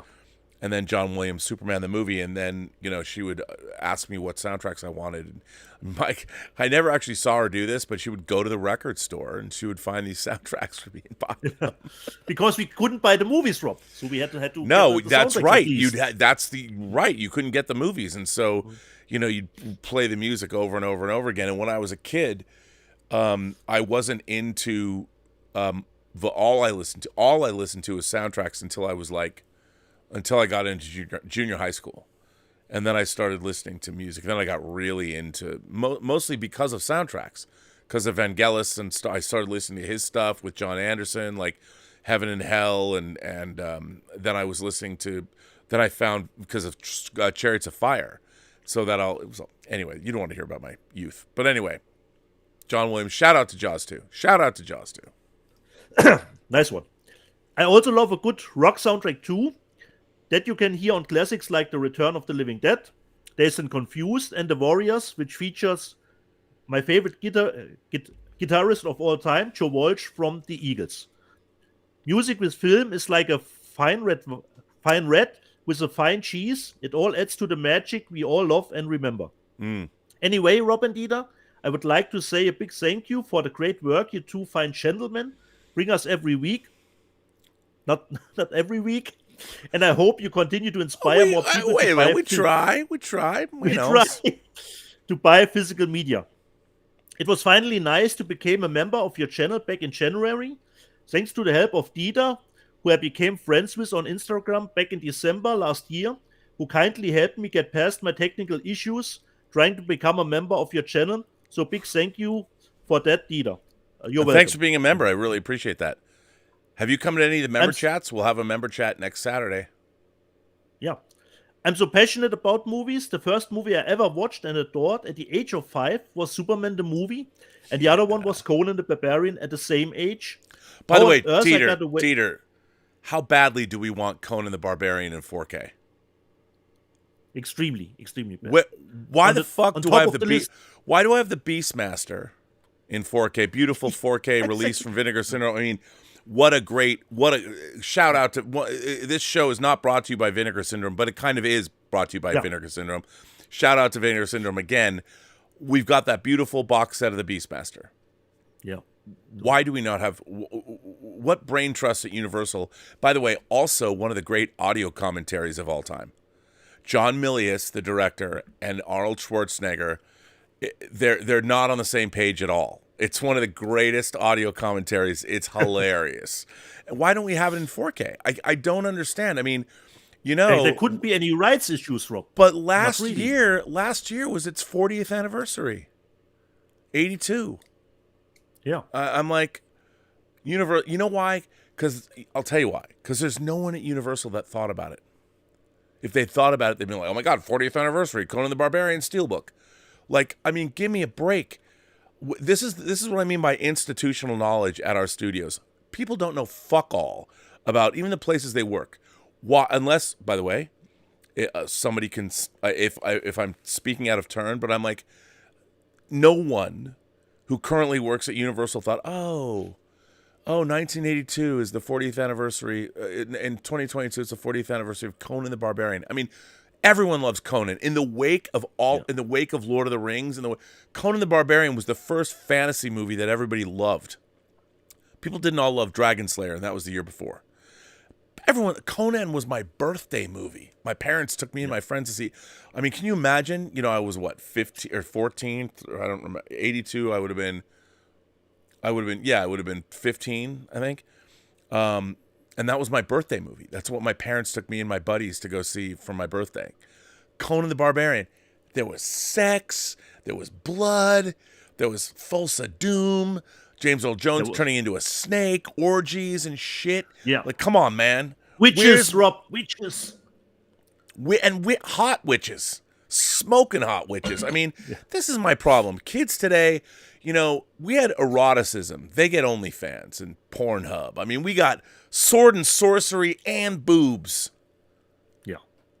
Kids today are missing out, dude. They're missing out. Fingers crossed, Rob, that at some point we will get an announcement for Universal.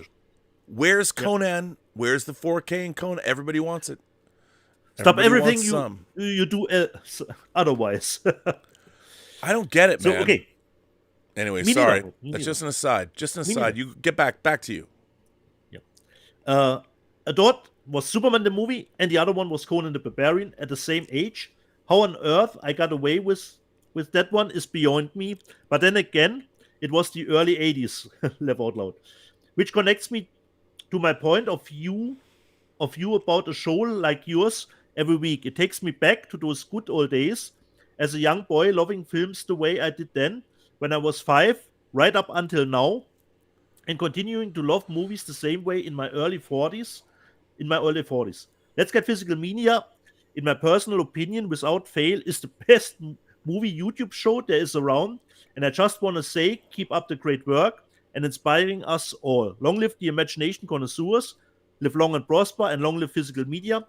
Kind regards and big love from Andy Blackland. So, Rob, you were actually right, considering his name, Stairwell Sessions. He records his music in the stairwell. I love that. Maybe we should ask him to make a Let's Get Physical Media theme song. Although I do love the music that Xevious did. I love our beats. Yeah. They're good. Exactly. So, let me just see what I put out next, okay? From James. Just James. And he writes to us, we know how bad Disney has gotten with physical releases, but I wonder if some new comments from Bob Iger might mean we may be seeing improvements coming on that front. Check out his article. He gave us a link. Some choice quotes. Focus on operating costs company-wide as media companies reevaluating existing all-in streaming business strategies that have led to skyrocketing fiscal losses and cooling subscriber growth, including 1 billion. By the way, we just had a hiccup that made you go out of sync. Yeah, okay. Hang on, let me 1 try and put billion you. lost at Disney's direct-to-consumer digital segment in the most recent quarter. Disney reported a Q1 operating loss of $212 million on revenue of $2.46 billion in its content sales, licensing, and other segments, in part due to a dearth of home entertainment releases. The decrease in home entertainment results were due to lower unit sales of new release titles, reflecting fewer releases and catalog titles. Iger believes the push towards streaming theatrical titles undermined the licensing and retail business. Home video, at one point, as we call it, was extremely lucrative for our company, Iger said. We're looking at all of that Hang on again. 1 second. Dieter, hang on 1 second. Yeah. I only say that I don't know. There was a weird bzzz, and then you went out of sync again. Okay. Let's see. Am I back? No. Hang on. Test. No. You're not One, back. two, one, Wait, you know what I'm gonna do? I'm gonna cut. I'm gonna go right here. Try it now. Yeah. Test. 1, 2, 1, 2. Yep, you're good now. Hey, I'm good now. Okay. Hang on, let me see. I'm continuing. Okay, Yeah. go ahead. The CEO believes content can coexist on traditional distribution platforms and streaming without damaging either due to differing platform audiences. It's already clear to us that the content exclusivity that we felt would be so valuable in growing subscribers was not as valuable as we thought, Iger said. While eventually everything will migrate to streaming, we are not there yet. So do you think this is an indicator that we may start seeing Disney Plus shows like Marvel and Star Wars, as well as Hulu originals, such as Prey, hit DVD, Blu-ray, and 4K, as well as more catalog titles from the Disney and Fox library? I think, Rob, we all heard that statement from Bob that he made. First of all, Disney's been fucking the Fox library. And my friend Steve Asbell, who's actually the president of 20th Century Studios, I haven't really talked to him about this, but I'm like, why? I mean, the entire Fox library is out there. I'd love to get Patton on 4K, just to start. The French Connection in 4K. There's so many great titles that, and again, here's the funny thing. The studios have, it was so short-sighted. The home video business still makes $6 billion a year. And to not avail yourselves of that revenue stream is incredibly short-sighted. And having worked, I spent the first 5 years of the aughts, 2000 to 2005, working for Disney Home Entertainment. And I loved, they were at the pinnacle of, it was incredible. I mean, they let me make a feature-length documentary on the making of Tron. I worked on Snow White. I worked on Fantasia. I worked on The Emperor's New Groove. I worked on Chronicles of Narnia. I mean, I really loved working for Disney Home Entertainment. And they had a crack team of people in the executive arm that really cared about what was going on. People like led at the top by David Jessen. And even Bob Chapek was, made sure that home video had what they needed. And it was incredibly lucrative, and they did a great job. And then suddenly with the advent of Disney Plus, they abandoned everything. As a matter of fact, there was an active, if you look at their physical media releases like the Marvel movies, there's no IMAX enhanced versions. Their Atmos tracks suck, because they wanted to push people toward Disney Plus, which I understand. But, there's still a lot of people. I've been buying physical media now. This will be the 43rd year in my life that I've bought physical media, all the way back down to 1980. And I started working in a video store when I was 13. So I've worked in physical media for decades. That's why it was always frustrating when people I might have worked with poo-pooed physical media. And I'd be like, bro, I've been working in physical media for 43 years. And now we do this show. So literally 43 years. I don't know why Disney thought, I get why everybody thinks they're going to migrate to streaming and that's where it's going to stay. And for the studios, what they're getting is guaranteed revenue every month. $1 billion, $2 billion. That's why streaming is so attractive for the studios, is because they're using their assets that they've already paid for to put on a streaming service. Yes, it costs money to have a streaming service, but in the case of something like Disney, they have their entire legacy, the legacy of family films. So every family in the world is going to get a Disney Plus subscription, which is great. But why leave money on the table by I mean, they used to put out such great, all the way back to the Laserdisc days, their white box sets. I mean, they're 20,000. By the way, where the fuck is 20,000 Leagues Under the Sea in 4K? Where is it? I mean, that's one of the great Disney live action films. Where is it? Where's my 4K of Mary Poppins? I mean, it's crazy that we don't have this stuff. We don't have definitive versions that they can put on Disney Plus.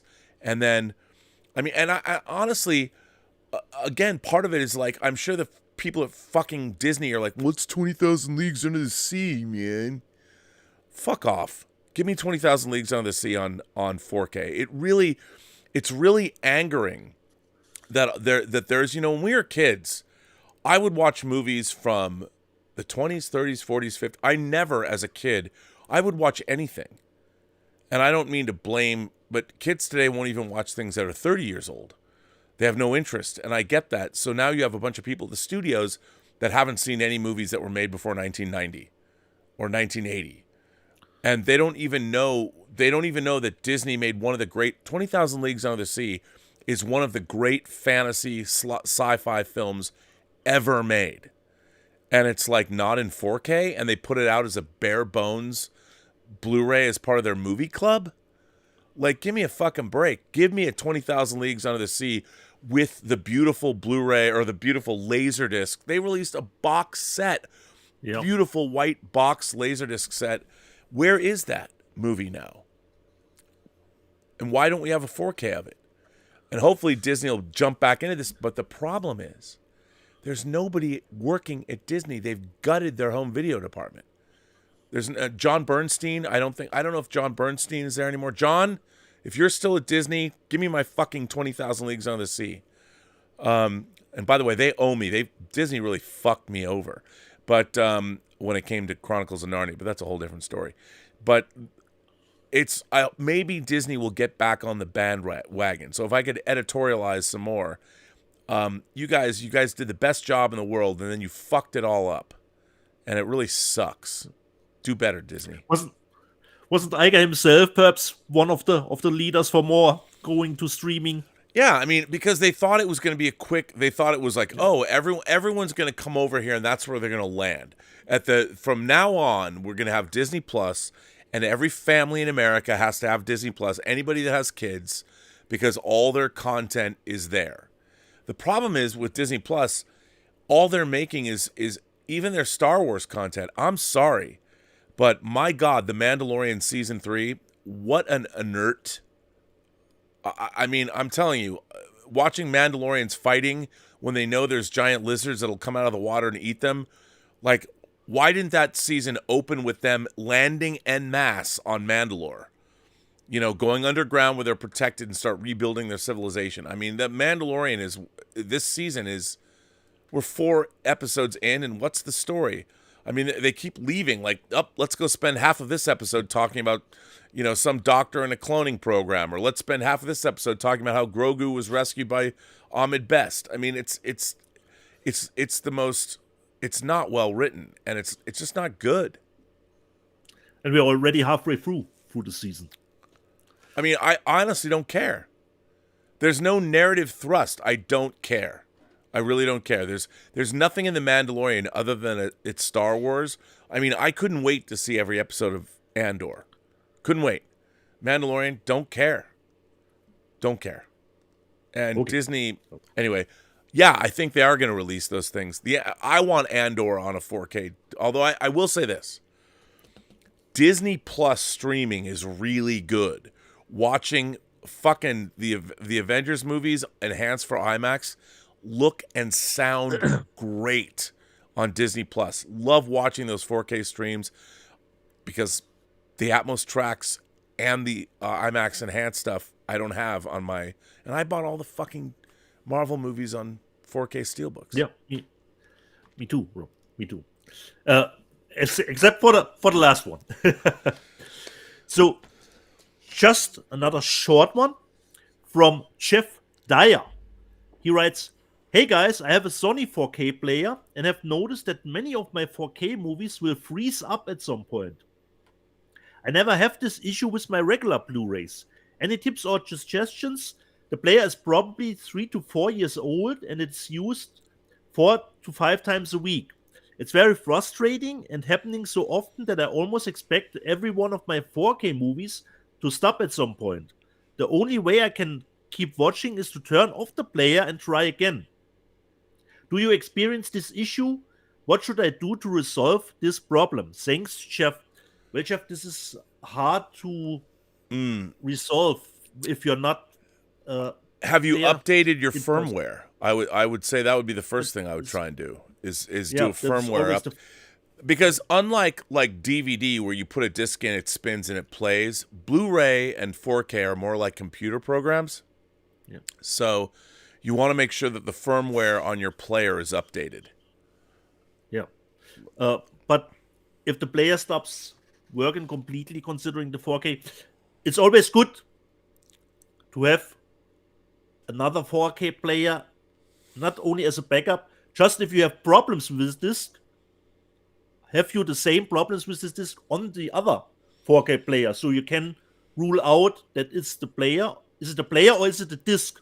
So that you can make an assumption what is the problem. But if you say that all of your 4K movies, perhaps reach out to Sony if they will make something, but considering the player is now 3 to 4 years old. Yeah. Although I got to tell you, not. my multi-region player, my 4K player, it's a cheap-ass Sony from 2018. I've never had a problem with it. And now that I have a newer Panasonic player that I love, but my Sony is my dedicated multi-region player now. I used to use it for both, but now it's only for European discs or DVDs that are multi-region. And it works great. It's never let me down. Yeah. We already talked about this, so just let me get it out of the way quickly from our friend Vincent from France. Rocky 4K set. Rob and Dieter, reports have come out that the Rocky 4K UHD box set has video and audio issues. Rocky 1 has a 2.0 track that is a stereo downmix of the 5.11. Pitch is roughly 4% too low. Rocky 2, both the 5.1 and 2.0 audio tracks are pitched too low. Rocky 3, foreign language, including German, dubs are pitched too low. Rocky 4, the film briefly incorrectly changes its aspect ratio from 178:1 to 185:1. That's actually true, Rob. Because I think Paul from Twinflix did get me the exactly time code where it is, and I really paid attention, but it's only in the theatrical version, not the director's cut, which is, of course, 235. Here's the thing, though. I'm a post-production supervisor, and in order to get my things, like when I was finishing up Tango Shalom, it has to go through, so a file has to go through what's called QC, quality control.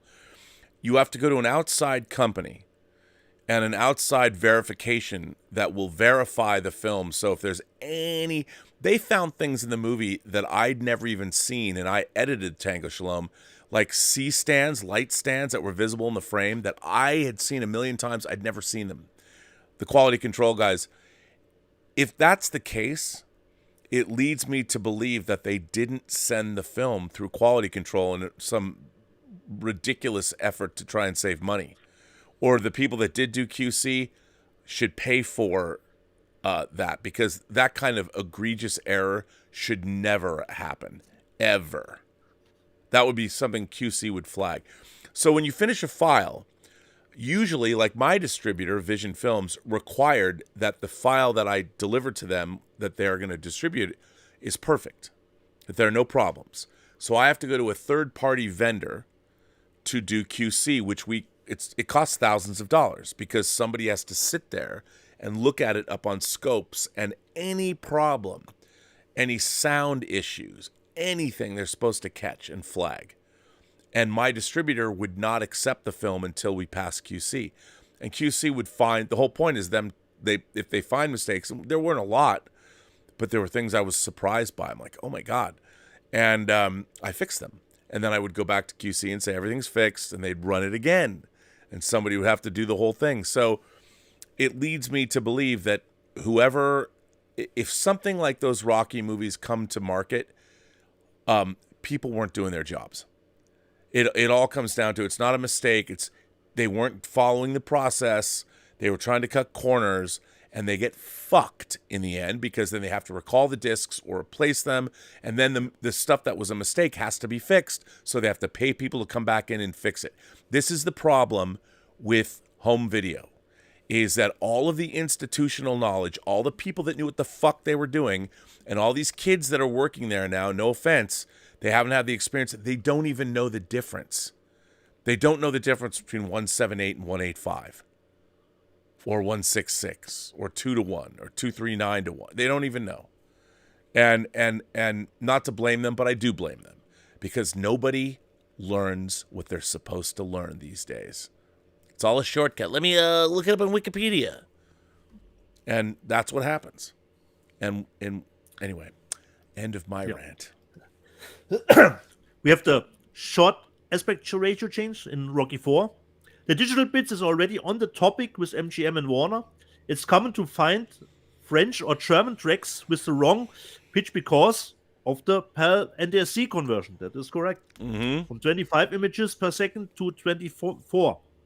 So if you would compare the tracks with the old DVDs, then of course they would sound pitched too low now, because they would be actually correct, but I don't think that is the case here.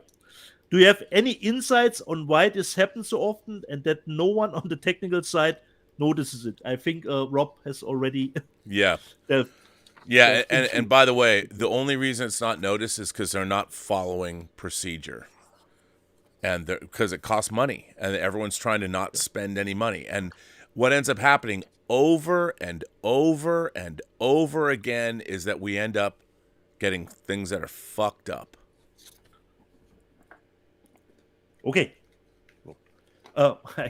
Give it over to you. Go through some super chats, my friend. Well, I've got a bunch of stuff to still show. Me too, Rob, me too. All right. Well, let's see. Some old guy in Hawaii says, are you still going to try and grab the Picard Season 3 soundtrack on vinyl? For those of you who might not know, there was a 3-disc set released on vinyl. It's sold out within moments. I know people. I'm getting one. Just saying. But yes, I mean, for those of you that are going to release more, I think they didn't understand how big the demand would be. The Picard Season 3 soundtrack is incredible. I wish, though, that when you buy premium, when I go and buy like Prince albums, the big $250 box sets with the vinyl or whatever, the CD collections, I wish that they would also have CDs and stuff, but whatever. Yeah, I want it bad. And then it was sold out, but they're going to make more available Monday. If you want to get that vinyl, and they made the discs look like it has the Aztecing of the saucer section on the disc. It's so cool. Nice. Also, Mission Impossible 2 is bad. Not Mission Impossible, and showed John Woo can only do John Woo movies. Still love him. No, it's not. Come on, man. Come on, some old guy in Hollywood. Well, you're half right or half wrong. However you want to see it. 200 Watt Studio says Mission Impossible treated Phelps terribly. I mean, I understand. Mission Impossible 2 is totally a John Woo movie. But you can't say John Woo only does John Woo movies. Of course, but yes. Yeah. It's true. That's what he does. You know, he does John Woo movies, and that's why we love him. God bless him. And that's how it should be. Totally should be. And I like that movie more and more as the years go by.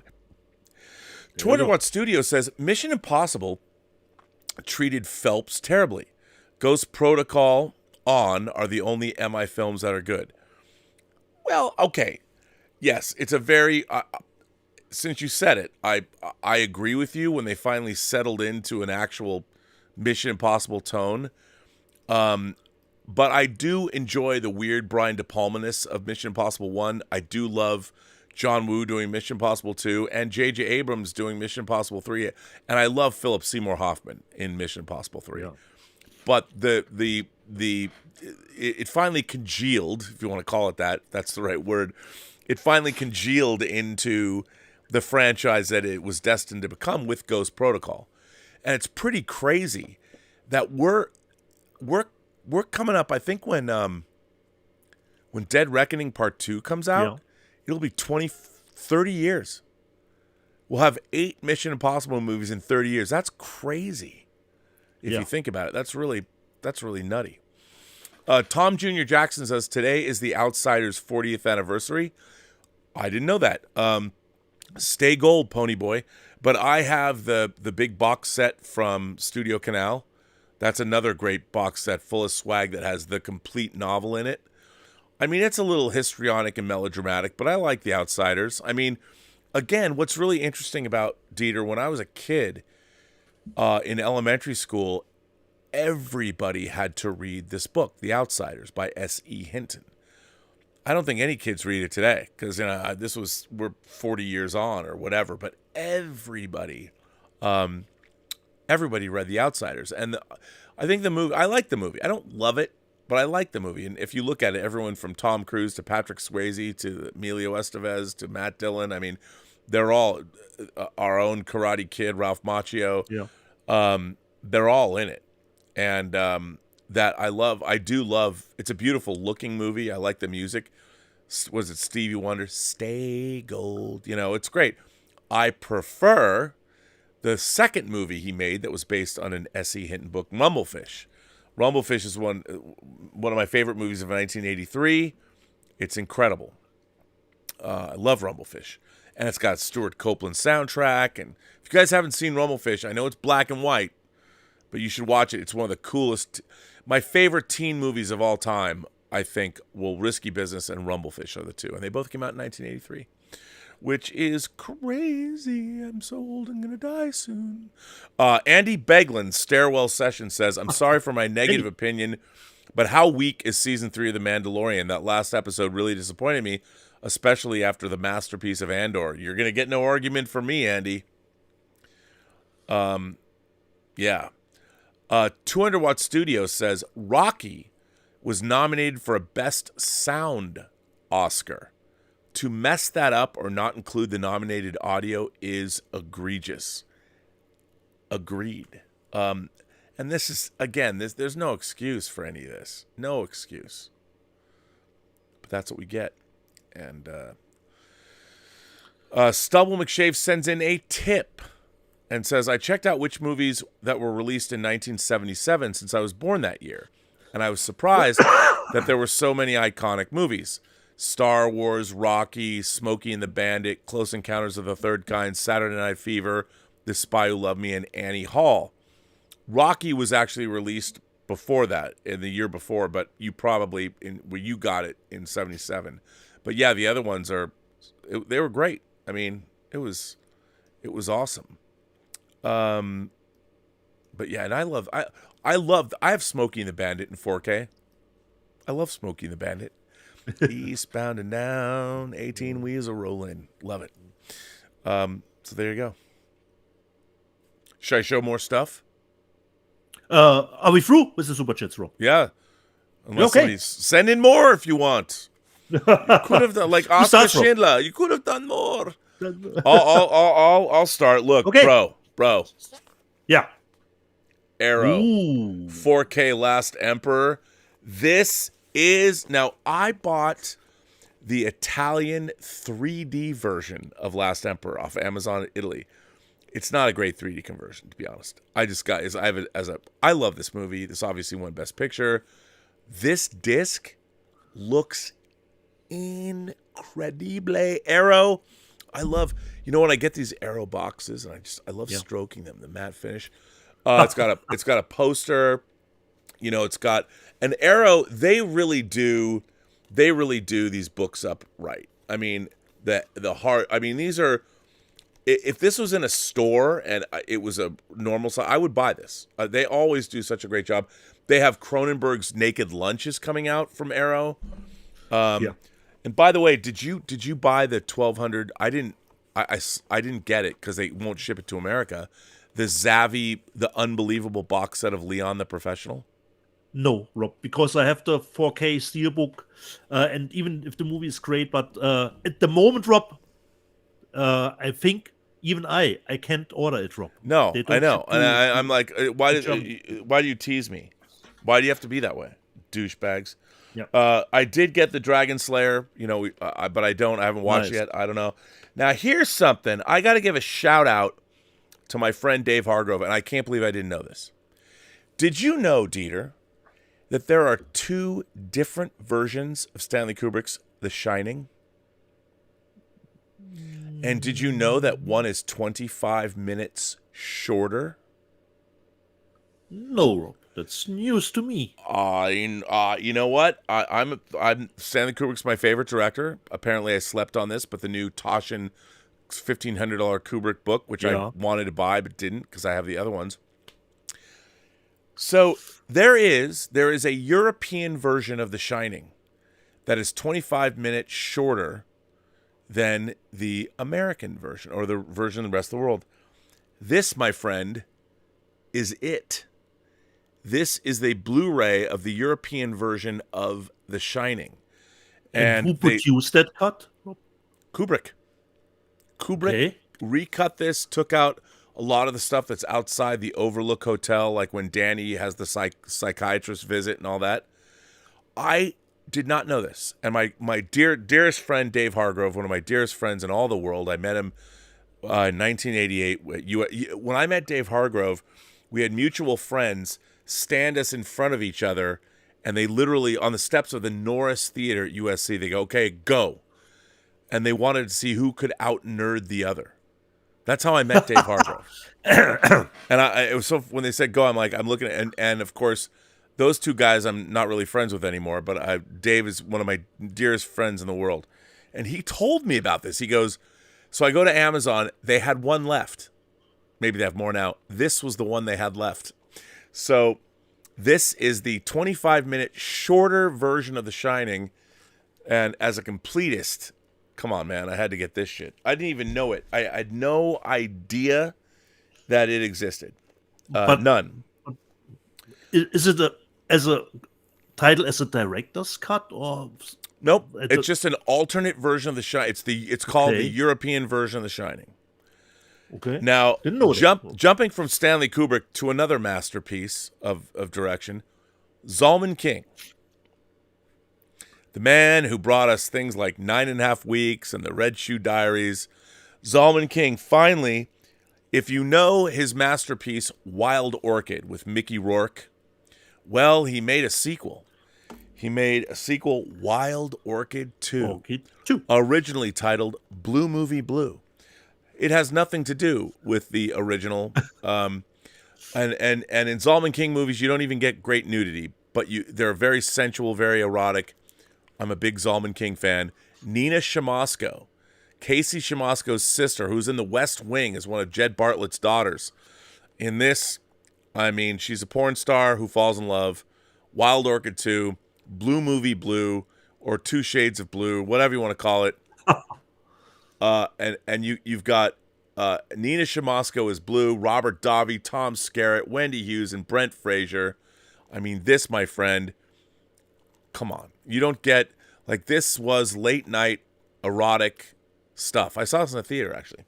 So I had to get this. Had to get it. Because why not? Because it's Zalman King, man. He even makes surfing movies. You got to love him. And David Tui's The Grand Tour. Ooh. This was the very first screenplay I ever read while I was working professionally for Mark Levinson and Scott Rosenfeld, who they had produced Teen Wolf, and they produced Mystic Pizza. They went on to executive produce Home Alone. They gave me a job after all I did was ask questions in Max Lamb's visiting artist seminar class, and they called my professor at USC and gave me my very first job in the entertainment business. So shout out to Mark Levinson and Scott Rosenfeld. They didn't make this movie, but I read this script while I was at their production company. It was the very first script I ever read. They gave it to me to cover, and I really liked it. And it was made for Showtime, and David Tui, who created the Riddick franchise, who wrote Warlock. Yep. This is his first feature that he wrote and directed. Jeff Daniels is in it. It's an interesting time travel movie about people from the future that come back, and they're disaster tourists. They go on a grand tour of disasters. So they wind up in these small towns or places that big disasters happen. If you haven't seen this movie, it was I want to say it was Showtime, but when it came out on Blu-ray, I'm like, I have to have this. And hey, why not? There you go. Love this movie. And then, of course, some 4K titles. Had to get Training Day. With the first disc I have with Warner Brothers 100. Come on, dude. Wait, Rob. Get it up in here. Get up in there. Come on, get up in there. Yeah, I have this edition, Rob. Oh, you got the Xavier. Oh, man. Oh, there you go. One up me. Look at it. Oh, man. Is that the Xavi book edition? No, Rob. This came from Amazon Italy. It's not always a Xavi exclusive. Doesn't always mean it's exclusive.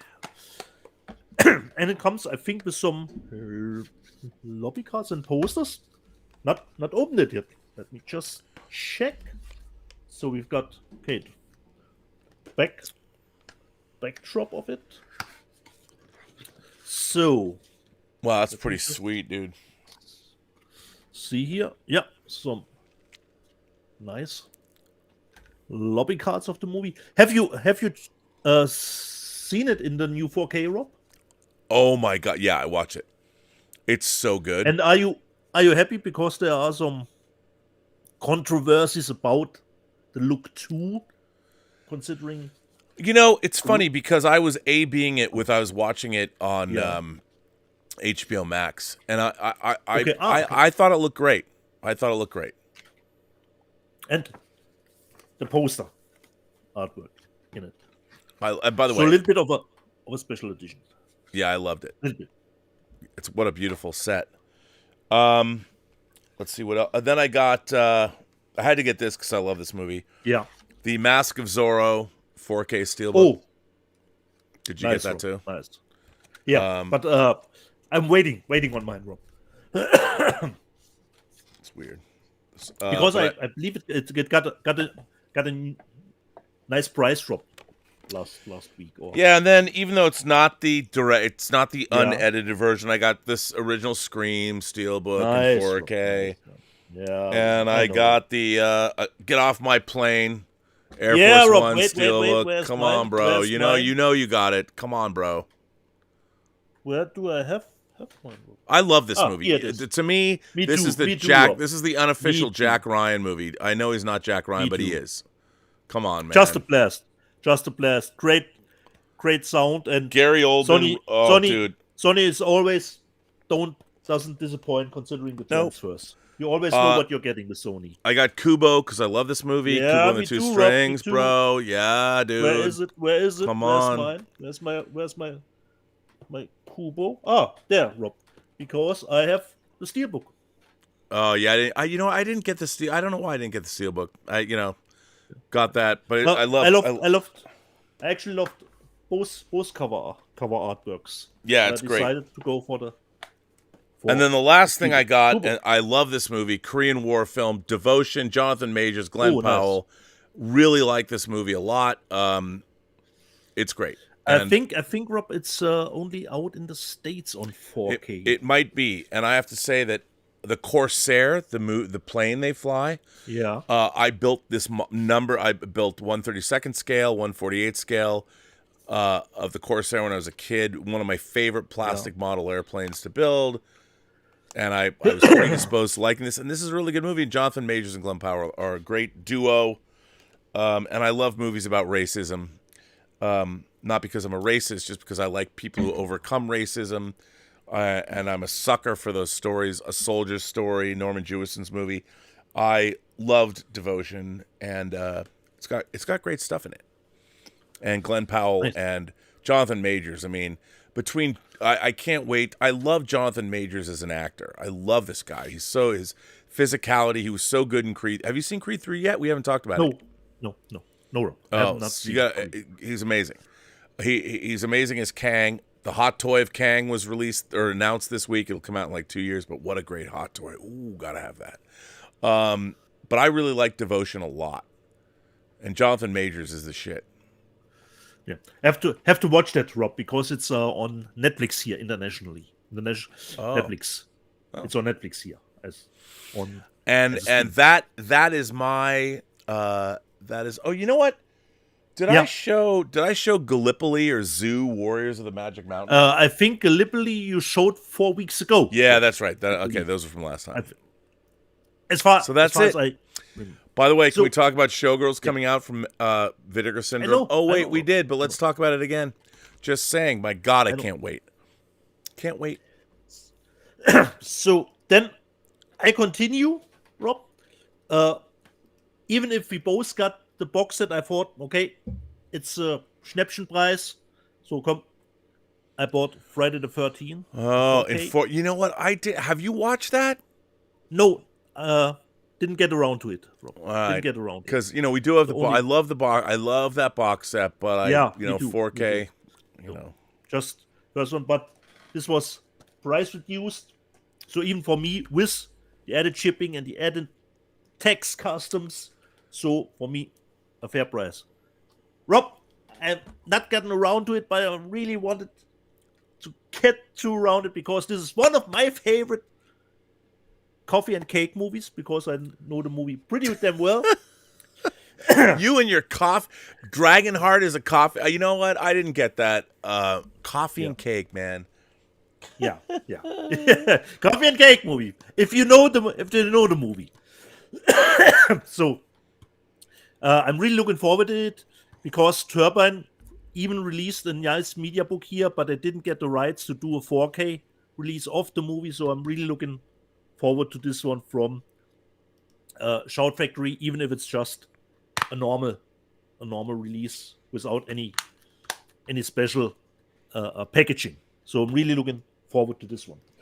The next one, good movie, didn't quite live up to my own personal hype considering the movie. It even played here in the theaters.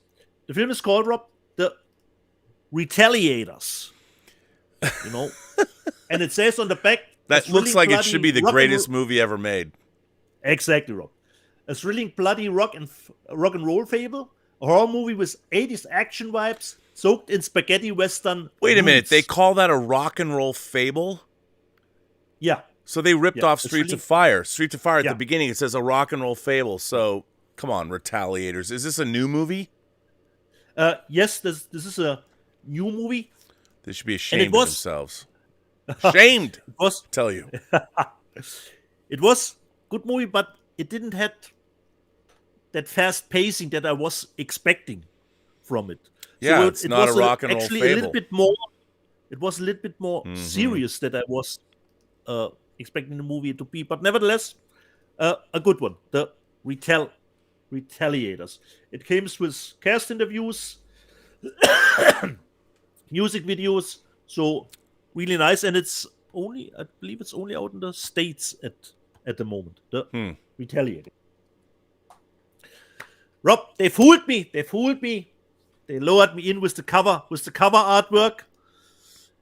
And you know, movies get sometimes a new title here in Germany. Yeah. You pointed out. Explain to the folks at home in case they don't remember. We have a lot of new people here today.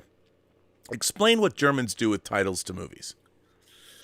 Sometimes, not that often today, but back in the day, I would say, oftentimes movies did get another title here in Germany because we don't.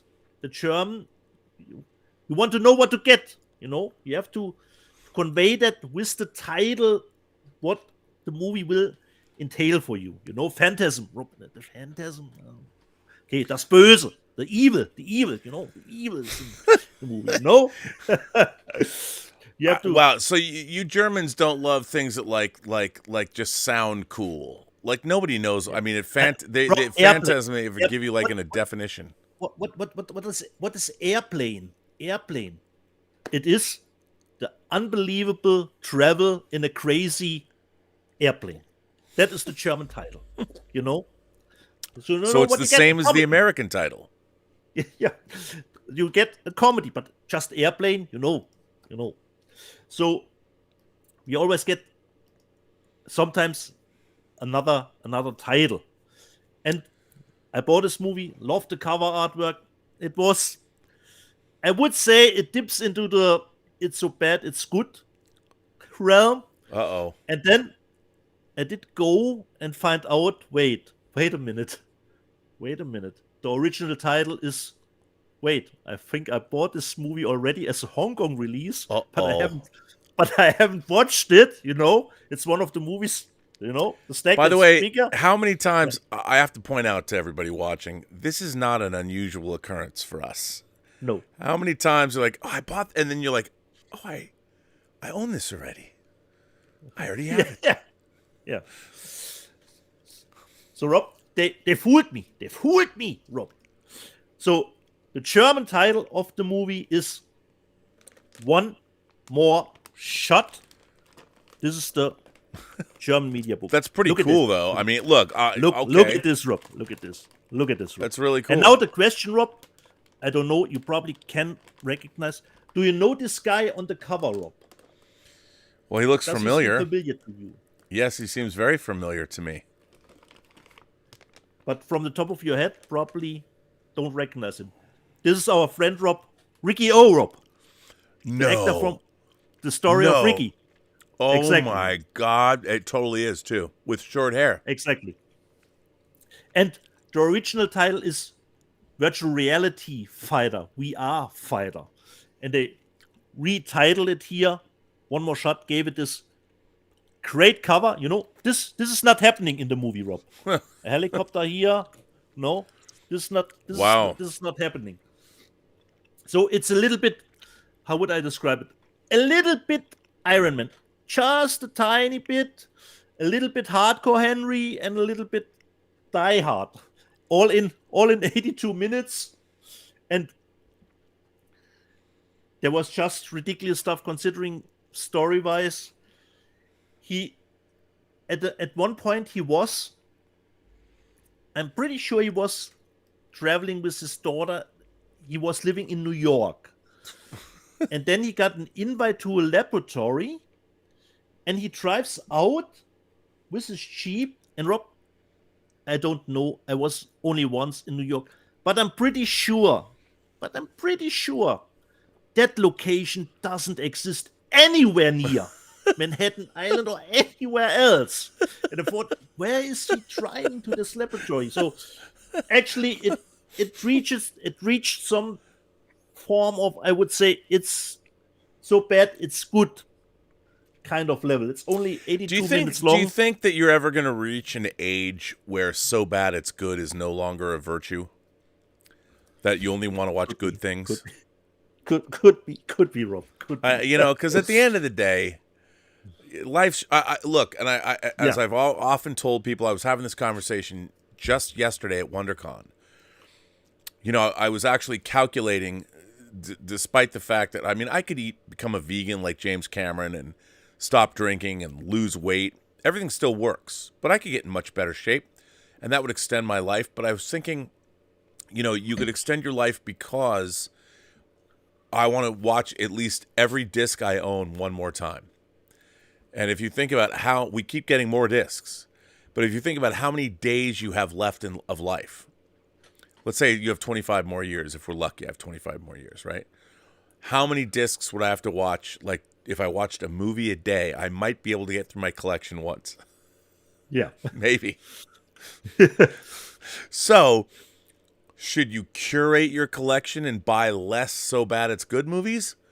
Or do you keep those as comfort food and watch, like, one day you'll, you know, stay home from work and have a bad movie holiday and just watch movies that you shouldn't own, but you do own? Could be a good idea, Rob. Or, as your friend Chris Gore said, you know, a movie diet. A movie diet, okay. Yeah, and he did. He said that last Art night. house? Everyone has to have a movie diet. But our diets are bad. We're junk food aficionados. We're cinematic junk food aficionados. And by the way, we are going to celebrate the re-release of Stone Cold. I'm trying to find Craig Baxley, Brian Bosworth, and Lance Henriksen, and we're doing a show, bro. We're doing a special show. I'm going to get the cast reunion of Stone Cold together. Somebody in the chat, and I don't know if this is true, I just saw it go by. Yeah. Somebody in the chat, I kid you not, said that William Friedkin has delayed the release of To Live and Die in LA. But well, to be fair, you know, he's almost 90 now. He's directing the Kane Mutiny movie he's doing. But it's like, Billy, buddy, I'm gonna call Sherry Lansing, his wife, and I'm gonna be like, yo, Sherry, come on, what's up? What? I understand your husband's directing a film. I get it. But why is it that this has been kept from me for so long? We've been talking about this for 2 years now. Kino Lorber promised us. May 30th was the date, man. May 30th was the date. I can't go on. I told you, wait until it's official.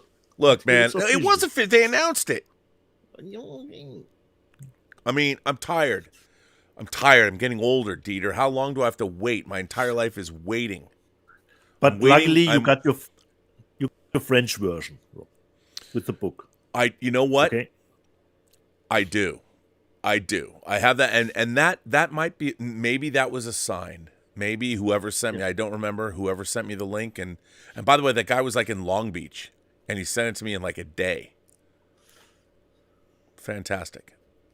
But Rob, how could I say no to that cover? Come on. And Ricky O. Yeah, but you're buying a movie, not a cover. But yeah, it's Ricky O. Okay, I understand. I would have done. Yeah, I get it. Yeah. I know. And then I did some research, Rob. Wait, this is VR Fighter, didn't I bought VR Fighter as a Hong Kong disc? But okay, that's fine. That's what happened. Speaking of covers, that has nothing to do with the movie, but I said I have to have this cover, even if it has nothing to do with the movie, but it's a good one, okay? Because I bought, of course, the Rosrock Top Squad. Wow. AKA the Inspector wear skirts. So I bought this cover. You know, she has her Kickstarter campaign is finished, considering her Black Creek Western movie. She's now doing a little Indiegogo as add-on, you know, where you can chime in. So this is the German media book. I look at that. This was actually the other media book cover, which is way more fitting for the movie than actually this one, because Cynthia is actually only a side character in the movie. She's not really the lead of the movie. So this was produced from Jackie Chan back in the day. Had a good time with it. It makes me want to join the FBI, Dieter, and become a federal booby inspector. And now comes the great thing, Rob. Because we get to the cover again. You were on the Schmodown, Rob. And I don't know if you can answer this trivia question that I have for you. Oh, no. Uh-oh. The four-letter word for steaming non-stop action. Then you need to know the four-letter word for steaming non-stop action, Rob. The four-letter word for steaming non-stop action. I don't know the four-letter word.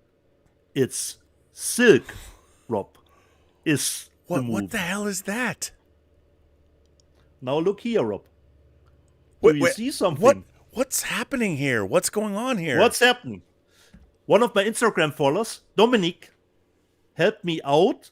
This is a movie that's gotten released 1 year prior to this one. Wow. So this is how should I say it? What says the cover?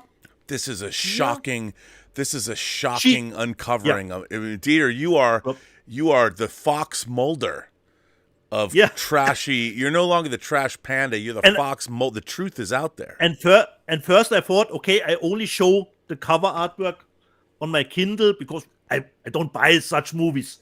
And then I read the tagline, Rob. She bangs them, breaks them, and books them.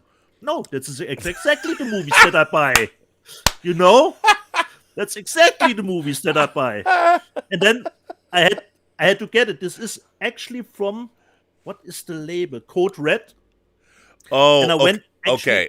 Can I just say something? So, I grew up in a place called Mercer Island, Washington. And there were four of us that went to Mercer Island High School. There was Shade Roop, there was me, and there were two brothers, Walter and William Olson. Walter was the older one, William was the younger one. William founded Code Red DVD. Oh, okay. He recently passed away. From Code Red, Rob. Yeah, he recently passed away. And I just want to say, I think that I never felt this, but we all were like Walter and William were. You think you were the trash panda? Walter and William were the ultimate connoisseurs of, let's call them fringe movies.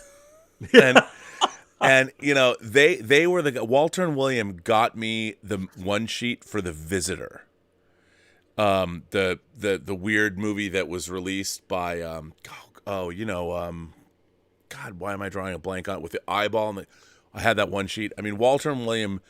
When you look at Code Red and the movies they put out, that's Walter and William Olson to a T. And it was William who really ran that business. So he passed away recently. Shout out to William and Walter Olson. But the four of us, Shade Roop's written a book. I'm doing what I'm doing. So we all, Mercer Island High School, I want to say William graduated in 86 with Shade, and Walter graduated a year ahead of me. So it was 84, 85, 86. The four of us, we certainly went on and made our mark in the world in a small way. So shout out to Code Red and shout out to Walter and William Olson. Yeah. So just to show it again, Rob, the original, and 1 year later, this one came out, and somebody seemingly just swapped the head from those two movies. By the way, there was a fifth person that I need to shout out, which is Clark von Trotha. But the thing about it, I had known Walter and William and Shade. The Clark also went on to great things, and he's living in Portland now. He's a huge physical media collector. He also is a great collector of movies. He went and worked in Europe. I believe he worked for Sony. So there was actually 5 of us. So shout out to Clark because he watches our show, loves our show. I owe him a phone call. We recently reconnected. But Clark von Trotha was never weird. Shade was weird. Walter and William were weird. I'm a little weird. Clark was fairly normal. And if you look at him now, he's very put together, he's a very a perfect human being. We, of course, were not so perfect. So there you go. Yeah. But I couldn't get you a detailed synopsis, Rob, because it was all over the place. Hey, you know what, Dieter? I mean, the fact that you have both. You had drugs, then it was identity theft, so strange. But, of course, I had to have this. Since Donnie Yen is now seen in John Wick 4, I'm glad to have this new one that he actually directed, but I haven't seen it, simply called Chakra. This is the Hong Kong version of the movie, the Hong Kong disc. And it will come out, I believe, from Welgo USA. So Donnie Yen directed this, but I haven't seen it. But a new movie from Donnie Yen, Sakra, it's called. This one, Cat in the Bag, from Third Window Films from the UK. Punk Samurai. Oh, dude, look at that. That's badass. Now, okay, again, we have a lot of new people here. So if you can explain, what is a cat in the bag? A movie, explain it in our terms, a movie that I buy where I don't know what... Well, no, yeah, but you explain what the term cat in the bag means. Cat in the bag means, it comes from back in the day. There are some different variations where you thought you went to the market and bought a pig or something, but you didn't watch in what is in the bag and got home, and it wasn't a pig, it was a cat in the bag. So you better look ahead what you buy, But this looked way too promising for me. Punk Samurai, and it's tough, Rob, because we've got the slipcover. Okay. That's an O-ring. Yeah, we've got two cover artworks here too. Wow. So it's actually tough to choose which one. But I haven't watched it, but looks right up my alley, Rob. Punk Samurai. And that looks right up my alley too. I've often said that there's nothing that can't be made better without the proper application of ninjas. Exactly. And I believe that too about samurai. You put samurai or ninjas in things, they get just much better. Perhaps the other movies of this director, Rob, Crazy Thunder Road. is one of his other movies, and the other one is Electric Dragon 80,000 V. I don't know those. When it says Okay. Pink, is that a Okay. Pinky Violence movie? Is that like a modern Pinky Violence movie? Because I have a look. I love 70s Japanese Pinky Violence movies. You know, love them. But this is a new one. We're looking forward to it, but it's 130 minutes long. And the last Wait, one, it's 130 minutes? yeah, 130 Oh minutes. shit, man! I gotta get that. 130 minutes. Yeah. Strong bloody violence, cute, crude humor. So could be fun. And the last one, a movie from I think 2006 or 7. I haven't seen it, but I watched it as soon as I got it. Really nice one. And I probably didn't. We always have sometimes 2 movies that come out that have the same topic. No, Deep Impact, Armageddon. And this came out when I believe American Crime with Elliot Page came out too, about the story. So I bought Jack Ketchum's Evil, which is the girl next door, the original title of his book. And this is a German media book that came out. How is it? Have you watched it? The movie. Yeah, really nice, but probably not for everyone. Well, Movie because is it considering- hard? Is it hardcore? Oh yeah, it looks hardcore. Rob, what is hardcore for us? You know, the people who watch Martyrs. You know. Okay, and a Serbian film. Would you like to watch my beautiful Blu-ray of the Yeah, uncut you know. Serbian film? Why It's don't you put fantastic, Serbian out tonight? You know, for the bells. dude. I was oh. You know what's funny? We were talking about that last night at the Hilton. You know, at WonderCon, Okay. people go to the Hilton or Marriott, and I got into an exploitation film discussion. We were talking about this show, and you know, I had to. It was funny because I was musing, as I do. I muse, whether it's midnight or now. But you know, I wondered, like, are they going to come get us? Like, are they going to look at the movies that we've owned? Because everything we buy comes now through. We buy them from somewhere. There's some computer record of something that we buy, and our one day they're going to be like, we're coming for everyone who bought a Serbian film from that Blu-ray release. Or if you bought that beautiful I Spit on Your Grave box set, we're coming for you. Do you have Blood-Sucking Freaks on Blu-ray? We're after your ass. And I was like, I mean, the way things are going, we have people in the United States saying that 6th graders can't look at the Michelangelo's David statue without considering it pornographic. And I'm like, okay, you know, he's got a cock like I do. It's not even a gigantic dick. I mean, why was that pornographic? Like, it's a statue. This is where we're at in America. If they tip the scales a little bit and somebody looks at my Amazon purchases or from around the world, I'm fucked. They're going to come for me. Yep. But here we have another example. Like I said, the original title is The Girl Next Door. It got retitled in German as just Evil. Again, Rob. Well, the is evil, that the so how is Evil different from Phantasm's The Evil? So if you buy Evil, there's This no is tall just man. evil, Rob. It's not the evil. It's just evil.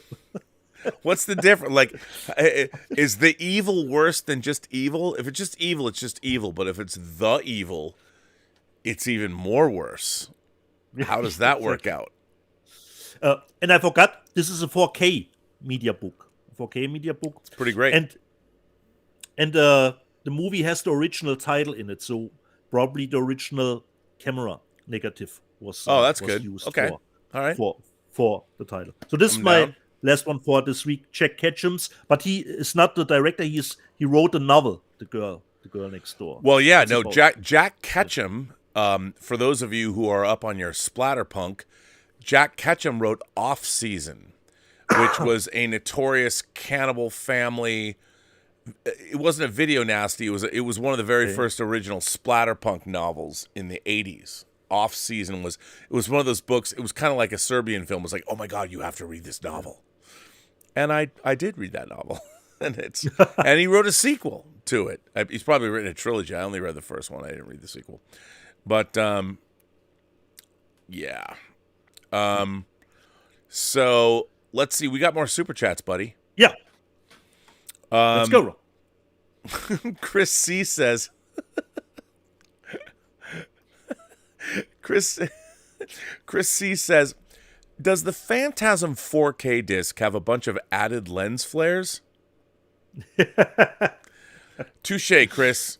God bless you, sir. I haven't seen it. I haven't seen it, Chris. I certainly hope Rob, it does not. Just a quick one. Considering I forgot this. Considering Silk, actually, Rob, there is a sequel called Silk 2. Oh, it was made later. Scooch it over. Other way. Wow, that cover's not as good. No. Wait, I think I've got a second. Oh, there. Okay, and did Code Red release that too? No, Rob. It came out later, and this looks like Columbia. This is the Columbia TriStar logo here at the end. What? That's crazy. Strangely enough. You go. Stubble McShave says, maybe you should show Showgirls to Elizabeth's dad. No, I shouldn't. 200 Watt Studio says William Friedkin needs more time to screw up the color on To Live and Die in L.A. like he did with The French Connection. Oh, come on. You know, he was new to the technology. But yeah, that release of The French Connection was a debacle. Wow. Okay. This just reminded me of something. You know, I dearly love the movie Amélie. That's one of the things that... Have you seen the director, Jean-Pierre Jeunet, released a new version of Amélie on YouTube?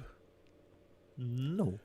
It's I have to find this. I posted this. It's here. I gotta find it. It's on YouTube. Let me see if it'll pop up because it's brilliant. Spy. Let's see if it'll. Here it is. You know what? I can't really explain this. You just have to watch it. I'm gonna put it in the live chat. Amélie, which is one of my favorite films of all time. Amélie might not be the film that you think it is, and I'm gonna drop this in the live chat right now. And Jean-Pierre Jeunet made this, and talk about Ben Kenobi. It defines well from a certain point of view. Jean-Pierre Jeunet took Amélie and reworked it into a different story, and I don't want to ruin the surprise. No spoiler. Yeah, if you haven't seen it, just watch it. I dropped it in the live chat. Check it out. Julius Goodwin. By the way, Julius Goodwin with a $20 super chat. Julius Goodwin is the sommelier of this channel, of the Burnettwork. Julian hooked us up with a Knocking Point Wine Club subscription, which is still coming, by the way. So, Julian, you've gone above and beyond. Now, Knocking Point is Ashton Kutcher. Ashton Kutcher is one of the people that owns. So every month, Knocking Point sends out 2 bottles of wine as part of their wine club, and it's usually themed. And we're still getting them, and they're great.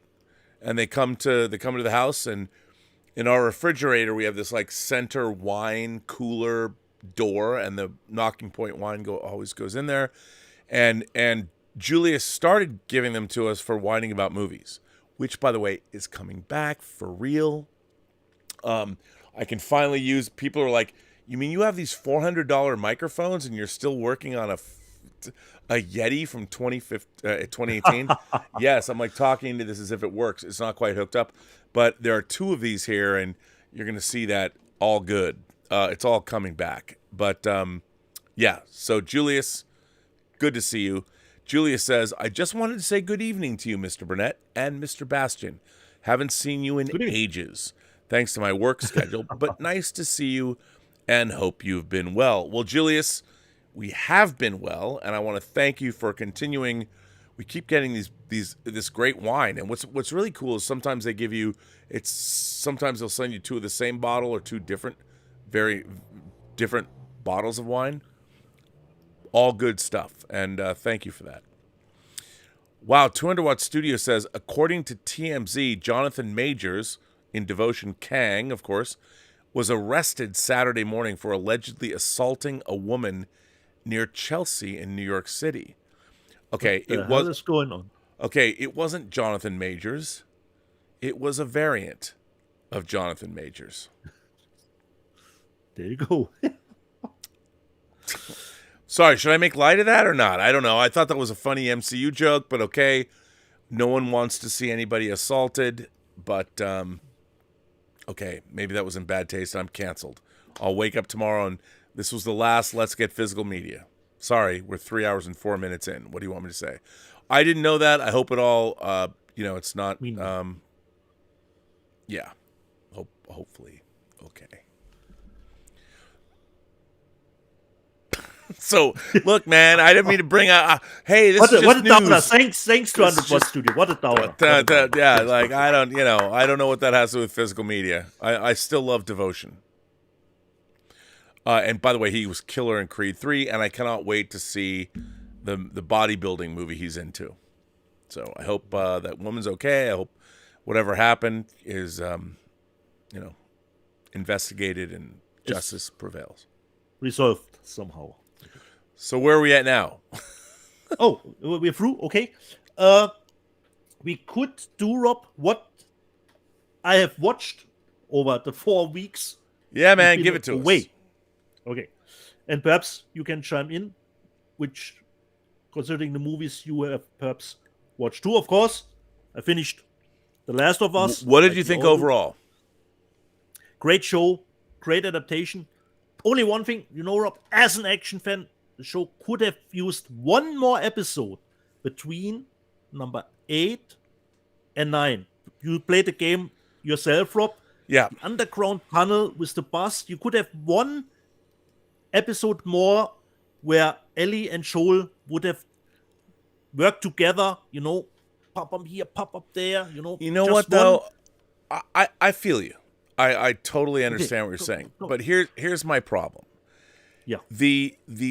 The zombie action genre where they're killing cordyceps and all that, it's just like we've seen it so much that I get it. I totally understand what you're saying, but I think that they leaned into the emotion and characterization of it all. I think that it was, and by the way, we did get the Joel as John Wick in the ninth episode. Yeah. But if you would have put just that one episode to strengthen their bond a little bit more, just like in the game, just give us perhaps one more action episode in that between. It could have even finished a little bit stronger because you played the game too, Rob. Perhaps you remember the same part 2, and you go underground. There was this bus scene, Yep. So this was the part where it was just a little bit. And the great thing about Last of Us, Rob. Myself, I thought, damn, the giraffe is really greatly done with CGI. The visual effects are insane. Nope. She was the giraffe was real, and real that's giraffe. Great, Rob, because you don't look at the surroundings at all. You only focus on the animal because you think you would look at the visual effect. Yeah. So even if the backgrounds were just green screen, I wouldn't even have seen it because I was just focusing on the animal, how great the animal, because I didn't expect the animal to be real. So that's how you should do it, Perhaps the thing that will focus your attention should be, if possible, should be real, Then I think you might. Yeah. That's a very astute observation to make. Just another example for me, from my, one of my favorite franchises, the Hunger Games movies, where you have the transporter. So the transporter is everything real. Wait, hang on. What movies? The Hunger Games movies, Oh. considering the visual effects, you had the transporter stuff. Okay. So you just reminded me. Did you see the trailer for the new J-Lo movie? Yeah, I forgot, Rob. I forgot. Oh, come on, dude. Finally in a comedy. I thought of you. Finally in a comedy. I was like, Dieter Bastian is going to lose his fucking mind when he sees this trailer. And I didn't know, Rob, that movie was coming out. I don't check every time. We didn't either. Nobody did. I don't check the IMDb because there are some projects that are listed and then she drops out of those projects, so you don't know what will come of those projects. When I saw that trailer, I'm like, oh, like this has got to be Dieter Bastian's most eagerly awaited film of 2023. Definitely. Finally, as we say, Rob, she can finally be an Ulknudel, as we call it in Germany. Wait, an Ulknudel? Ulknudel is when you What's an Ulknudel? Ulknudel. If you be very comedic, very funny. Oh. The only fear that I have, Rob, hopefully not all best jokes were done in the trailer already. That's always a fear for me when it comes to comedy. I think J-Lo has pardon me, J-Law. J-Lo is different. J-Lo is married to Ben Affleck. J-Law has entered, I think, a new phase in her career. And, she left Hollywood for a couple years to be an activist or whatever. I think if she agreed to be in this movie, I'm hoping, fingers crossed, I think this movie's going to be fucking hilarious. Hilarious. I hope so. It looks hilarious. Because it just, I totally forgot, thank you that you reminded me, Rob. I totally forgot. It showed up in my feed, and I thought, wait, is that the J-Law? Huh? J-Law. A new movie? A new movie? What? No hard feelings? What is this? Yeah. It came totally out of nowhere. For you, it's always a hard feeling when it comes to J-Law. And I always wanted to see her in a doing a comedy. Oh yeah, no, she's in real life. She's hilarious, and I think. Oh, go ahead. Yeah, exactly, Rob. And that's always I thought she's hilarious. Yeah. So now, I lost my train of thought. I had something I was going to ask you about this film, but I think it looks fantastic. Yeah. It looks so funny. But back to what I was saying about Hunger Games. Yeah, there was a great combination for me too, considering the movie when it was real and what was special effects. So you had the transporter was the real stuff and everything else was CGI. So it's always great to have a combination of what is practical and what is visual effect. Then, of course, I was really looking forward to this, considering a little bit of the hype. I bought on Voodoo, Cocaine Bear, Rob. Have you seen Cocaine Bear? No. Okay, my take, Rob. The two-thirds of the movie, from beginning to the scene with the ambulance, great stuff, totally enjoyable. Unfortunately, it completely falls flat for me in the last third of the movie, because there's no more fast pacing, not many kills left, so I don't know. Until the ambulance sequence, great, fun. I even enjoyed the CGI of the bear, because it had some sort of personality to the bear itself. And I think, but only after that, it wasn't that funny anymore. There is some, let me say, a Mexican standoff that doesn't work. So for me, until the ambulance, great. But after that, unfortunately, and the ending is, the more important part of a movie. So for me, slightly rotten. 5.5 out of wow. 10. Scream 6. We talked about Scream 6. Let me see what was else here. I watched Cocaine Bear. Then, of course, I finished Chucky 2, the second season, which unfortunately isn't as good as the first one. Was a little bit disappointed. I watched the movie Missing. Oh, what'd you think of that? I haven't seen Searching, Rob, so this is actually my. I my like first Searching. I one. thought Searching was good. Yeah. I totally liked it. And they used WhatsApp, Rob. Have you seen? They used WhatsApp in the movie.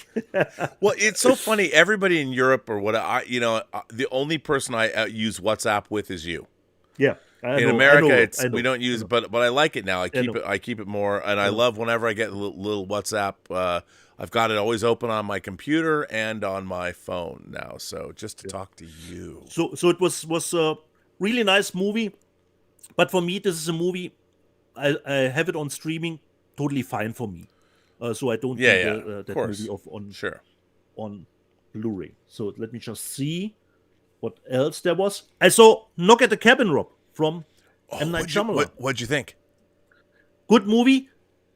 Unfortunately, I had to drop it one point because I did read up then how the book ends, and I think the book ends on a stronger note than actually the movie does, which I didn't know. I read it later how the movie ends. And Rob, we have to say, Dave Bautista, what can I say? He's outshined The Rock now more than I can count. Considering his performance. He was fucking great in the movie. Yeah.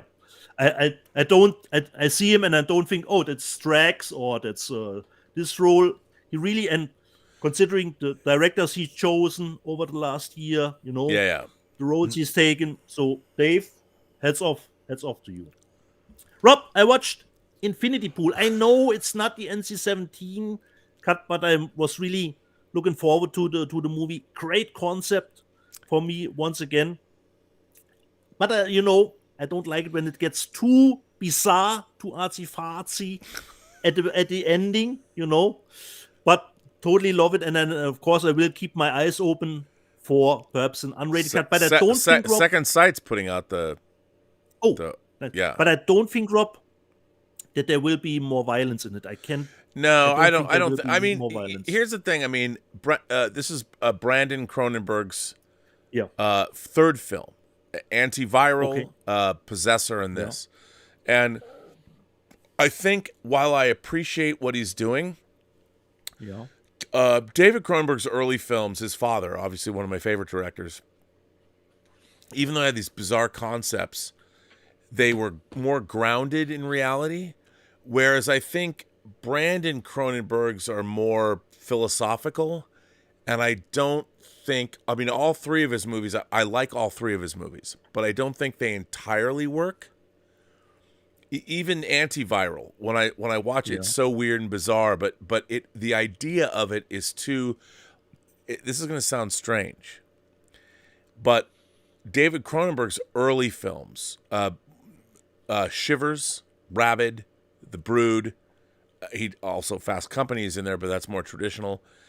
Scanners and Videodrome. That's early classic Cronenberg.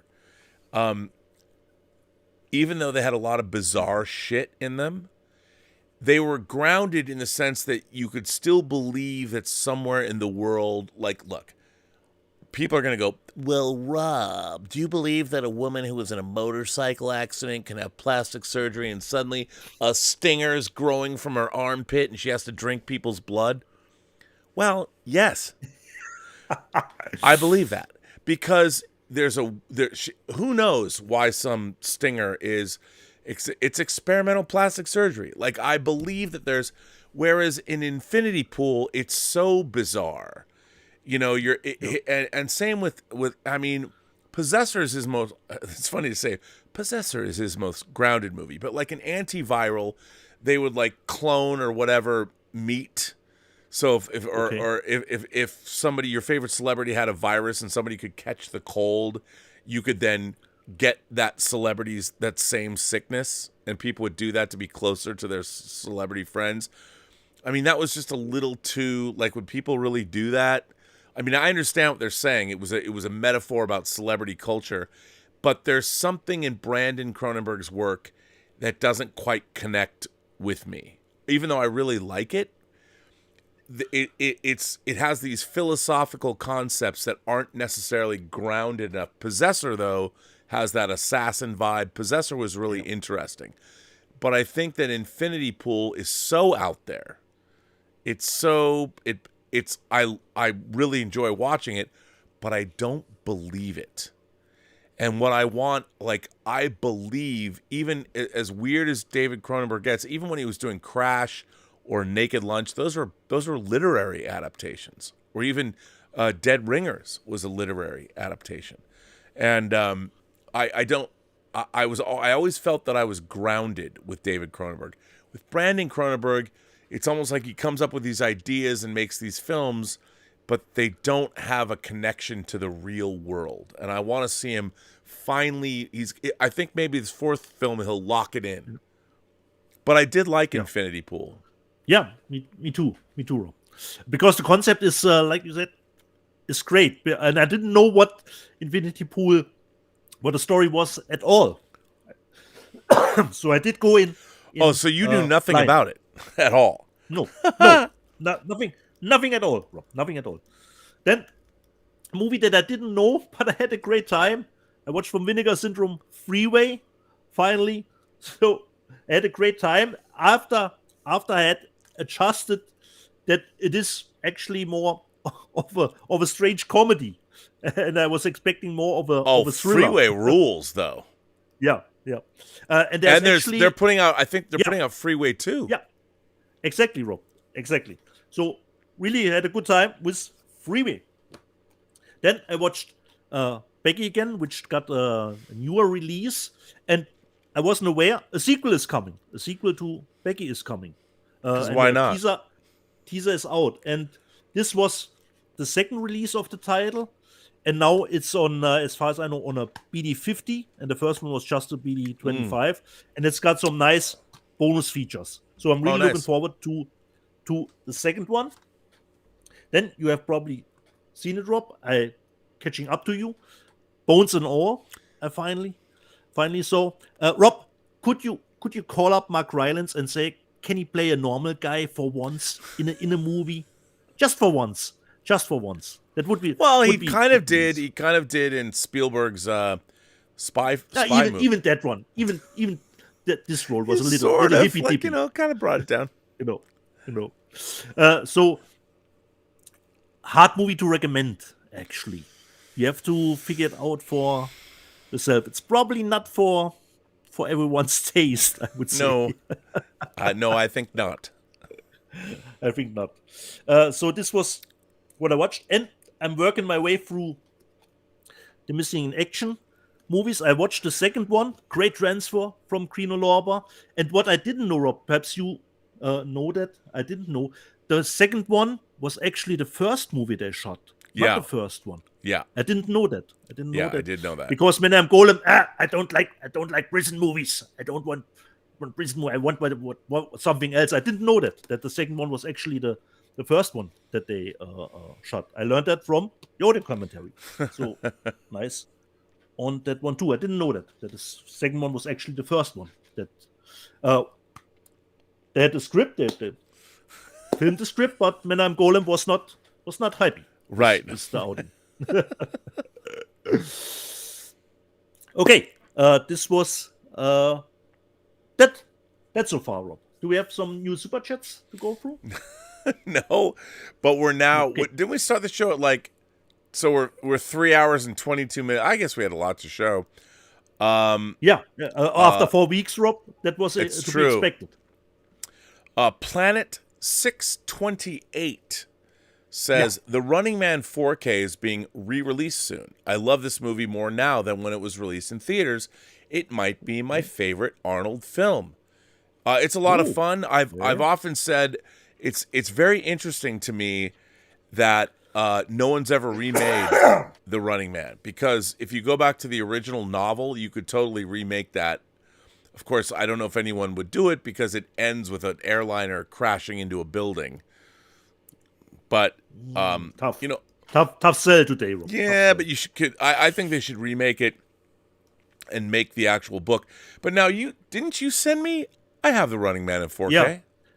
Yeah. But Rob, I think it wasn't a 4K. It was just a cool steelbook of the movie. I don't think it was the 4K. The Now, 4K here's the thing. came later. Yeah, The this is 4K no came later. Planet 628. I mean, I don't know, which is cool that the 4K is coming out. I don't know if I need to get the 4K. I mean, look, 4K is better, but I have that. It's really interesting. Like, to me, 4K is the end all. It's the end of physical media. It's the end of the road. It's a cul-de-sac of physical media. So when something comes out in 4K, it has to be at the top of my list. You know what I mean? Like, it seems like with all the garbage we buy. You know this one, Rob. She bangs him, breaks him, and books him. Dude, you know what? I wish that was the story of my life. But I wouldn't want to be booked. But to me, it's like, I think, look, the reason that something like I get this, Best Picture winner, I love this movie. It has a prestige treatment, 4K treatment. Yeah. I mean, you have to have As it this should. to me. Yeah, and this goes into, because, it's funny. My legacy, when I'm dead, people are going to judge me.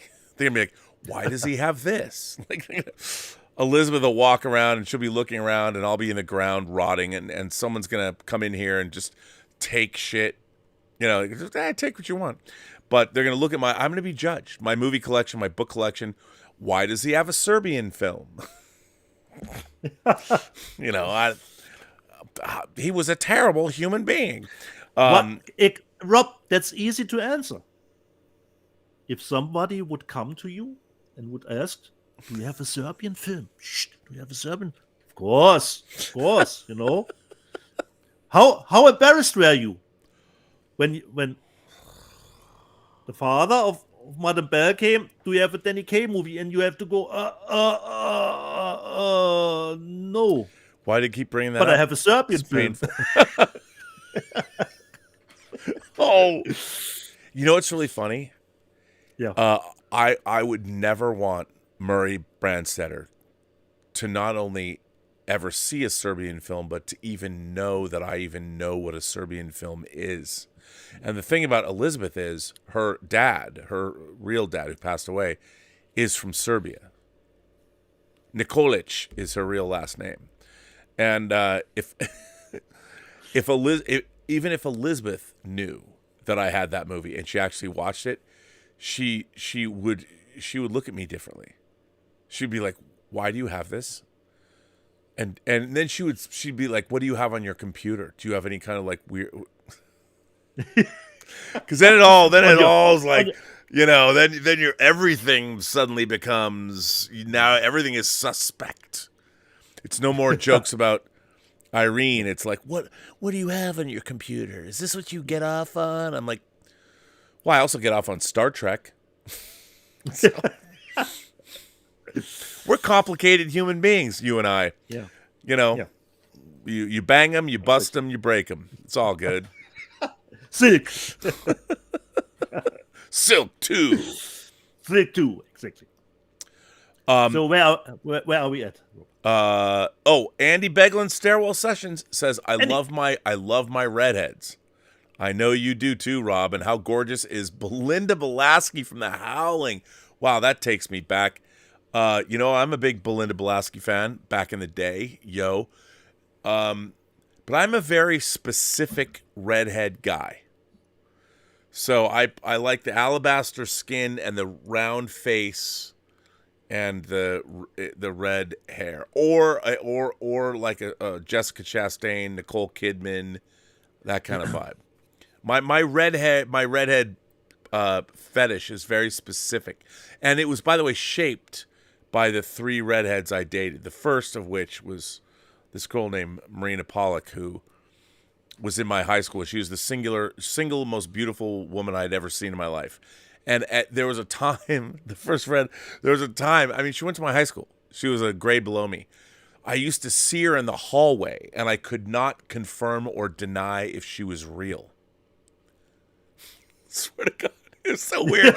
Like I knew everybody in my high school, right? And Marina Pollock, had long hair down to her ass, this long cascading red hair, perfectly white. And I would never see her close up. I would always see her at like the end of the hallway. And she looked like a mermaid. She didn't look like a real human being. And I didn't know she was real. And I'm telling you, that was when that's when my obsession with redheads sort of began. Okay. At least we have a starting point for it. I know, right? It was in high. Although I think I probably had a crush on Marla MacGyver's in Space Seed, the Khan's wife. She was a redhead. Okay. I liked her too. I mean, my first crush in the world was Nichelle Nichols. Not a redhead, but in my mind, when I was a kid, the most beautiful female creature I'd ever seen. What does that say about me? I don't know. But after you're talking for 3 hours and 30 minutes on this show, actually, after a rough start, we had a rough start, to be fair. Yeah. I still, if we want to, Rob, I have the live chat from 4 weeks ago. Oh, and please. It was our 100th please. show. Yeah, let's do the live chat for the 100. Hey, you know what? Okay. How many people are watching? There's still 246 people watching right now. Okay. Let's do the live chat. Why not? Even if I'm missing some context here and there after 4 weeks, let me just see. Previously on Let's Get Physical Media. Previously on Let's Get Physical Media. Gordon Waddell, you had that one time where you had to update your drivers. Is updating my drivers code for I got wrecked last night and I'm really hungover? Yes. And since I drank a beer on the 100 show, Tim Hens can only be a German beer for Dietz. Probably right about that. Kenneth Crayley Jr., congrats on 100 episodes, Rob and Dieter. Gordon Waddell, Dieter, German beer is the best. But don't contradict that saying. Altmetall, Pooh, wolf hunting. Despite loving Korean movies, I guess this is too much for me. Come on, Altmetall. Project Wolf Hunting is great. It's only out at the moment in the States, but it will come out here as well. Bloody good time, Project Wolf Hunting. Steve Moore, does anyone know if Accident Man 2 is available on DVD? Steve Moore, we're waiting for Scott Adkins' second part of his Accident Man to be released, but not on DVD. If it comes out, it should come out on Blu-ray. Irene Jobson, Triangle of Sadness seems sad. Actually, Irene, the movie isn't. It is really a funny movie. It is. It's very funny. Yeah. I've been to other triangles of sadness that are much sadder. Considering in our 100 show we had a little bit of technical snafu, we lost Rob on the audio section. I think Channel Surf. I think Rob may have muted the window on his computer. Wait, where was it? Oh, here, Pangin. Is this Dieter Slom game? 100 episode in he brings a new co-host and takes over. Well, that's been the story of my life lately. And Stubble McShave helped me out, but you already said it in this show. Ruben Östland, who made Triangle of Sadness, made the Square and Force mature. Yeah. It's always nice to get some greetings from Germany. Julius Hilbert, by the way, Grüße aus Potsdam. Nice. Julius Hilbert, hey Dieter, in welcher Stadt wohnst du eigentlich? Und hast du da ein Multiplex und welches? He wants to know, Rob, where do I live? Rob, can you help him out? Where do I live? For those of you who don't know, Dieter Bastian lives in Saarbrücken, Deutschland. Yeah. Julius. And I have a Sinstar multiplex here in Saarbrücken. Joe Hemphill, wait a minute. Too weird for Dieter, because I talked with Bill about it, because I couldn't get into it in the movie from Phil Tippett, Matt. Yeah, and you didn't even get the Steelbook, bruh. Come on. No, unfortunately not. 2 Tears in the Bucket says the same. Too crazy for Dieter? Unbelievable. Considering the audio snafus, Roberto Suarez was in the chat. If this episode has taught us anything, is that we can't rely on streaming media. Right. Jamin D said in India there's almost no physical media market. DVD is still most people buy whoever is getting physical media. Okay. Nice to know. Nerdrotic latency. Thanks to everyone for this fantastic show and discussion. Considering we had Bill on the show, Rob called into George, there was a little bit more than usual. That was nice of Nerdrotic. That was nice of Gary too. I didn't know he was watching the show. Sorry, Rob. I was not Neurotic. It was I did read it wrong, Rob. Neoteric latency. Oh, that's cool. That's great too. I mean, and anyone who likes the shows, come on. Yeah. Who else can bring you? Look, here's our thing. Here's the people we have to stream with. We stream with Jeff, which we should do again. Bill Hunt. We have to stream with Elliot Cohen, who's the Brit who loves his Criterions, who's the soft-spoken guy. I love his channel. I love watching him. We got to get Elliot Cohen. If you watch this stream, you are invited, as Alex said in The Clockwork Orange. Devil trumpets and angel trombones. Yeah, come on the show. Elliot Cohen, let's talk Criterion. I want to find out what you bought in the last flash sale. But Elliot Cohen when he decided to pare down his collection, I've often wanted to speak with him about that idea. The idea that if you're collecting something, do you collect everything? Or do you curate? Because in my mind, I'm like, I'm going to curate my collection of 3,000 discs. How many discs do you think you have, Dieter? At least would be a goal, Rob. No? It would be a goal. 3,000 discs. I mean, I have to tell you, a lot of the time I buy stuff and it takes a while to get around to watching it. Yeah, exactly. But I really enjoyed.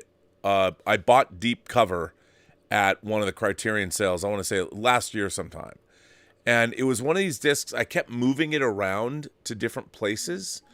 And because with the puppies, we have the puppies in our room. So I one night I was up all night with the dogs. All the dogs were going crazy. And we in our media room, we had this really, really comfortable, big, giant, fluffy couch. And I just needed to get a good night's sleep. And I went in there and I finally took in the Deep Cover disc, the Criterion disc. And I watched everything. I watched the movie. I watched the commentary. I watched all the special features, the interview, the AFI thing with Elvis Mitchell. And I just spent hours and hours and hours just pouring through this disc. And Gilbert, my big dog, and Sebastian, the father of Tallulah's babies, we're all just sacked out. It was so great. It was so nice. I'm like, this is what I want my life to be like. I want to be able to spend like 5 hours watching one disc of one movie and just doing the deep dive. And I haven't been able to do that much. Of course, there's no money in it, and it doesn't help my mortgage payments or my car payments, but it's certainly nice to do when you can take a disc you already own and like, oh, I can spend an entire evening delving into one movie. Yeah. I want to do more of that. Which you could do with the Rills Run Red. No, you need 2 days for that. Yeah, exactly. Considering you had a little bit of a snafu and your audio got lost, Star Wars and Bill and I took a little bit over. Star Wars N Glue. Bill's chemistry with Deeds is awesome. Thank you, Star Wars. Let me just see. I'll show myself out. You guys can take over the show. It's fine with me. I think I'm missing the context here. Let me just read it. Okay. Considering King Tannic, who has our own otaku show here, only one. That's crazy. And yes, they remastered the last 2 episodes from the last season and added them to the first episode of the new season. What he was referring to was the new Demon Slayer movie that came out. Yeah. Which Rob, we always say movies are cash grab, but this movie is actually really the epitome of cash grab because they put together only I think, the last 3 episodes of season 2, and then only 1 new episode was actually in that movie. And a friend of mine saw the movie here. They didn't even edit out the end credits after each episode, So when it came to Mugen Train, the movie before, at least that movie, everything was new and it was edited together as a movie. But Nice. This was just 4 episodes put together to get a little bit more out of the Demon Slayer crowd. So, finally, Paul Allen Brunotto. Finally, a member on this glorious channel. Thank you, Robert and Dieter, for this weekly show and your love for all things physical media as we celebrate another year of great titles coming out in 2023. Nice. Love it. And we already Thank you. talked a little bit about why is not Rocky 5 and 6 in the box set. Cineasta said, rumor is that Stallone wants to do new edits on 5 and 6 like he did with 4. Yeah. Okay. Roman Chopra, as one guy said on Twitter about Driven, I watched it free, yet still want a refund. Come on, evil. Let me just see. RX93 FL, please stop Stallone. Laugh out loud. Rocky 4 director's cut are horrible, super bad audio. I couldn't say that. The audio was great on Rocky 4, actually.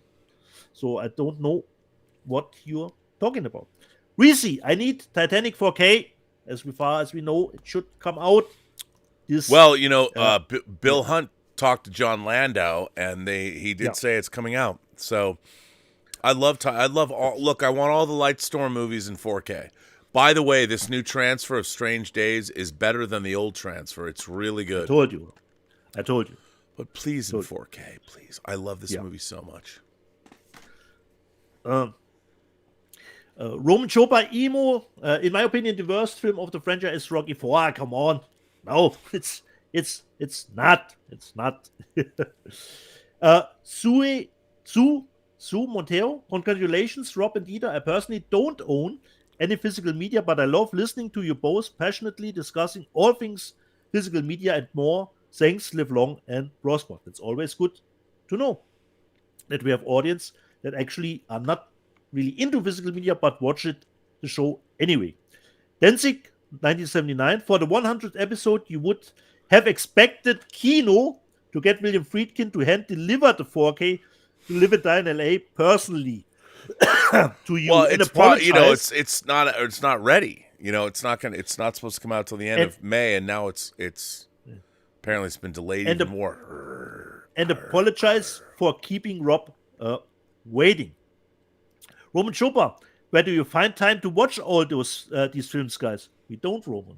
That's actually what we talked a little bit about here. We don't. Tim Hens, the German market is the place to go for your physical media. Exactly, Tim. Not always, but it is a great market. Let me just see. Danzig, 1979. Star Trek Generations holds a special place for me. My late uncle took me and my mom to see it. I associate the film with him. There you go. Nice. I love that. It's good. Yeah. Victor Fontaine, the Frighteners release from Turbine is outstanding. They did a nice job on that disc. Thank you, Victor. I keep meaning to buy that. I need to get that. I don't have that. Yeah, you should, Rob. I know. Even if you're not perhaps the biggest fan of the movie. The Alex Sorber says a really important thing. Physical media is more than a hobby.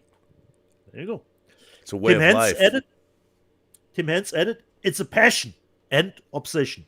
Definitely correct there. And the Alex Sorber says, I buy crap every time I watch this. I'm not guilty of that. We are not responsible for your consumption of crap. Every human adult. I'm missing the English words now. We take no, just like Hot Toys, I take no responsibility. Yeah. All I can do is point you in a direction, share my enthusiasm, open a door, you're welcome to come in and join the party and snort some fatty physical media rails. And come on, get as high as we are. Yeah. Or not. Lord Toth was Lord Toth, our own moderator. Well, Rob did say season 3 of Picard was great, and I have hated episode 1 and 2. I don't know. Dude, Pip, come on now. Get back to me. Where are you? Pip Boy Gamer, Dita is my spirit animal. Fresh Panda, so, of course. David Rose, Rob, have you seen Donnie Yen movie Raging Fire? It's heat with kung fu. Can't wait for John Wick 4. Congratulations, 50,000 subs. Oh, Rob, have you seen Raging Fire? No, but I will watch it now. I'm going to go order it right now. But by the way, you know why we have 50,000 subs on this channel? Because of you, Dieter, or you, Dieter Bastian. 50,000 scrubs or subs right there. Just kidding. I'm just kidding. Speaking, you showed the Transformers box. King Tannic, it's okay, Rob. You're allowed to be wrong. Is it Transformers the fourth one that you are Age of Extinction? Is it that one that you are? Age of Extinction is King Tanic's favorite. That's number 4.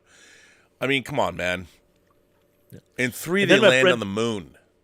And then my friend Simon from Australia says, "Major congrats on the 100 show, guys. What a ride so far. Looking forward to the next 1,000." P.S. Nobody mentioned ChatGPT. Exactly. Lucky us. Oh God, I hope Dieter is okay. He may need a mental health day tomorrow because we were about 4 hours, which for me is extensive show last week. But I survived, Simon. I survived. Deadpool Red Suit. Will Eyes Wide Shut ever make it to 4K, Rob? I think so. You know, the whole Kubrick collection. I mean, hopefully they'll release the original version, not the American one. But yeah, I think Eyes Wide Shut will be on 4K. You know, what I really want is I know that Criterion has licensed a lot of stuff from Warner Brothers. They have Barry Lyndon. I hope that we'll see Barry Lyndon in 4K. I think Criterion should absolutely do Eyes Wide Shut. But then again, you know, Warner Brothers has had great success. I mean, they've released The Shining, they've released Clockwork Orange, they've released, what else did they release? 2001. And so I think that they probably will get around to, they released Full Metal Jacket. So I think Eyes Wide Shut's definitely going to be in 4K. Nice. I hope. Equity Group. New season of Picard is actually really good. I hated the first 2. Yeah, me too. Didn't. Altmetall. Picard is darker than that infamous Game of Thrones episode in the last season. Yeah, I mean, there's a handshake issue with Paramount Plus. I mean, that's the problem. And you know, I've said when I watch Picard on my 10-year-old plasma, it looks fantastic. On my OLED, crushed. You can't see anything. So there's definitely a handshake issue, and I'm watching it on Amazon through Amazon. And the show, when I saw the show, the 3 times I've seen it all the way through, and when I saw it in the theater, the first 2 episodes in the theater, I thought it looked great. It you know, it's it's dark, but it's darker like Hunt for Red October or Crimson Tide. That's where they're taking their cues from, and it looks. I think it looks great, but when I watch it on my OLED, I can't watch it. It's just too dark. But my plasma looks beautiful, and it's funny. I mean, that Panasonic plasma that I bought in 2013. It's 10 years old. It's my favorite TV I've ever. Mine owned. too, Rob. Mine too. It's amazing. Host A. I never saw Star Trek. My first episode was Picard season 3, episode 1. Liked it. Hey, What? nice. Wow. Okay. I just want to tell people, so I am starting a lot of people have asked me that younger people, that Star Trek is too intimidating. There's so much Star Trek. They don't know where to begin. I am starting a new, they're not live shows, but they're going to be videos I'm going to be making. I've played with the name, but it's going to be RMB's 10 in 20. So it'll be 10, TEN, in 20, meaning 20 minutes. And what I'm going to do is I'm going to give my top 10 favorite things, like whether it's comic books, movie, but I'm going to start with Star Trek. And I'm going to go season by season. So I'm going to be making 20-minute videos about each season of Star Trek all the way up through the end of Enterprise. So it'll take a while to do this. But I'm having graphics made. And Jason Spriggs, who did the graphics for this show, actually not this graphic, but these graphics. Jason Spriggs did these, and Xevious did the artwork. But and I'm going to do this, and I'm going to do take you through Star Trek, like what 10 episodes should you watch from each of the seasons to get people up to speed. So, and then I'm going to do books and movies and albums and all kinds of things. So R&B's 10 in 20. So look for that coming soon. So Nice. Sinise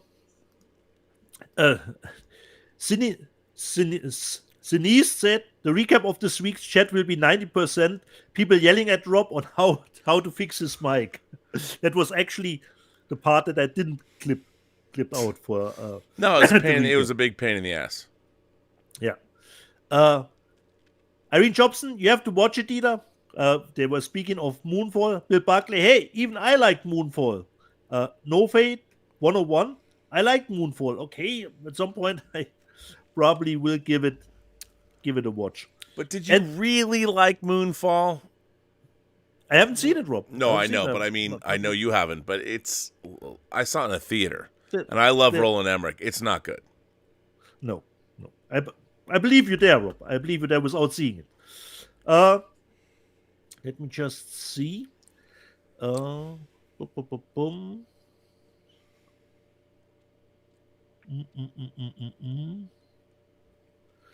Okay.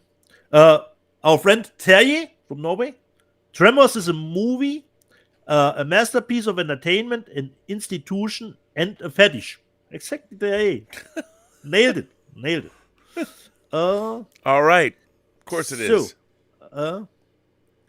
Dr. Disrespect highlights this Star Trek season is better than any Marvel content in the last 2 years. I agree with that. I agree.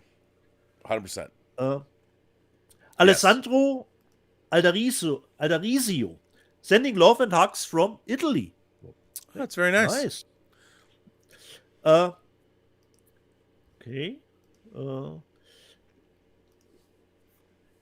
Wait, sometimes I've lost the context from 4 weeks ago. Mike Borden was in the chat. Technically, it's the longest show where both hosts have been awake for the entire show. Just saying. Thanks a lot, Mike. Appreciate that, buddy. I only fall asleep on late night shows. Yeah. And there were, of course, some predictions considering the Oscars, but they are behind us. Come on, man. Top Gun 2 isn't winning because Rob was hoping there could be some upset at the Oscars. Jeff Salzman, I liked Maverick, but I don't feel it was the best of the year. I won't complain if it wins, though. Okay, but it didn't happen. Okay, I'm losing the context here. Only Rob enjoys that film set pod racing Palpatine. Could be Jupiter Ascending, perhaps. I don't know. Don't know the context anymore. Yeah, which film is that I'm the only one that I enjoy that film? Come on, buddy. What are you talking about? Okay, Rob. And I'm through. I skipped some things because after 4 weeks, I'm not always remembering the context anymore. What I clipped out. Well, we have Thomas, our friend, our winner, Thomas Logan writes in. By the way, he will get his box this week, packed up and sent. Nice. Thomas Logan says, "Welcome back, gents. R&B, did you get a chance to see the IMAX re-release of Pi? It looked fantastic in 8K. My IMAX screening was at 80% capacity. Cinema is still alive. Aronofsky, much like Nolan, brings the cinephiles together. So for those of you who don't know, Darren Aronofsky's first film, Pi, which, by the way, finally will probably get a 4K release.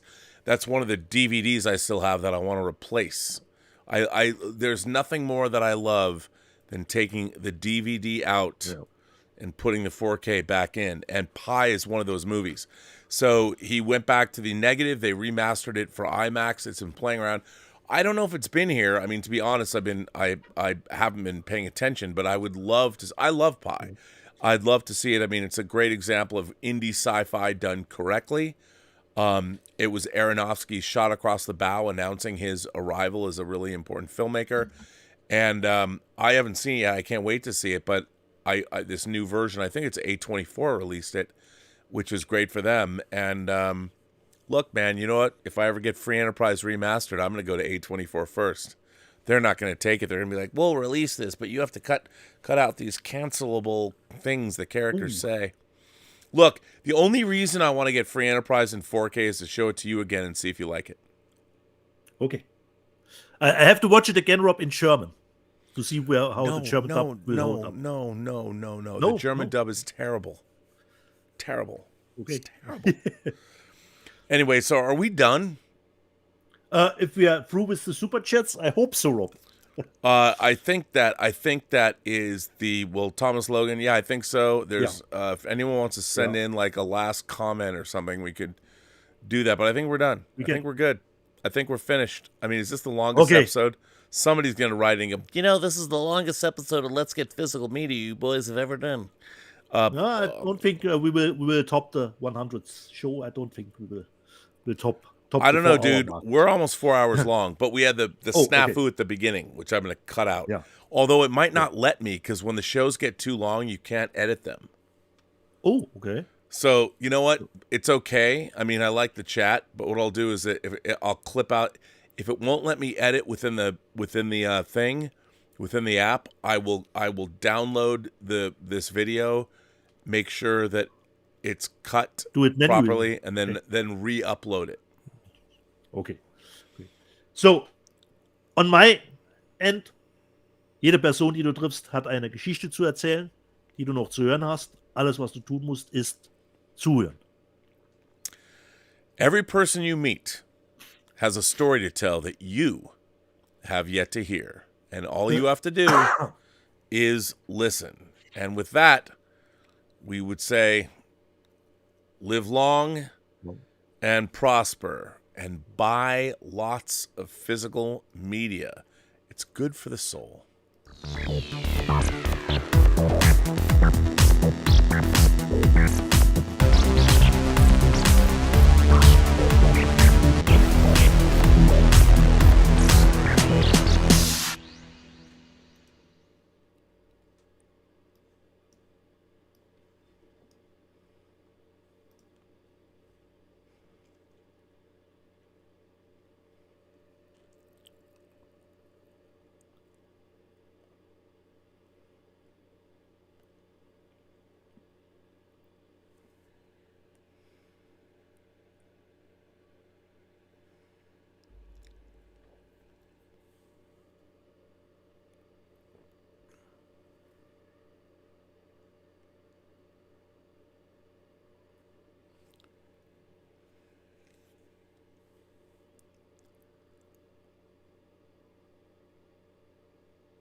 And we are finally out.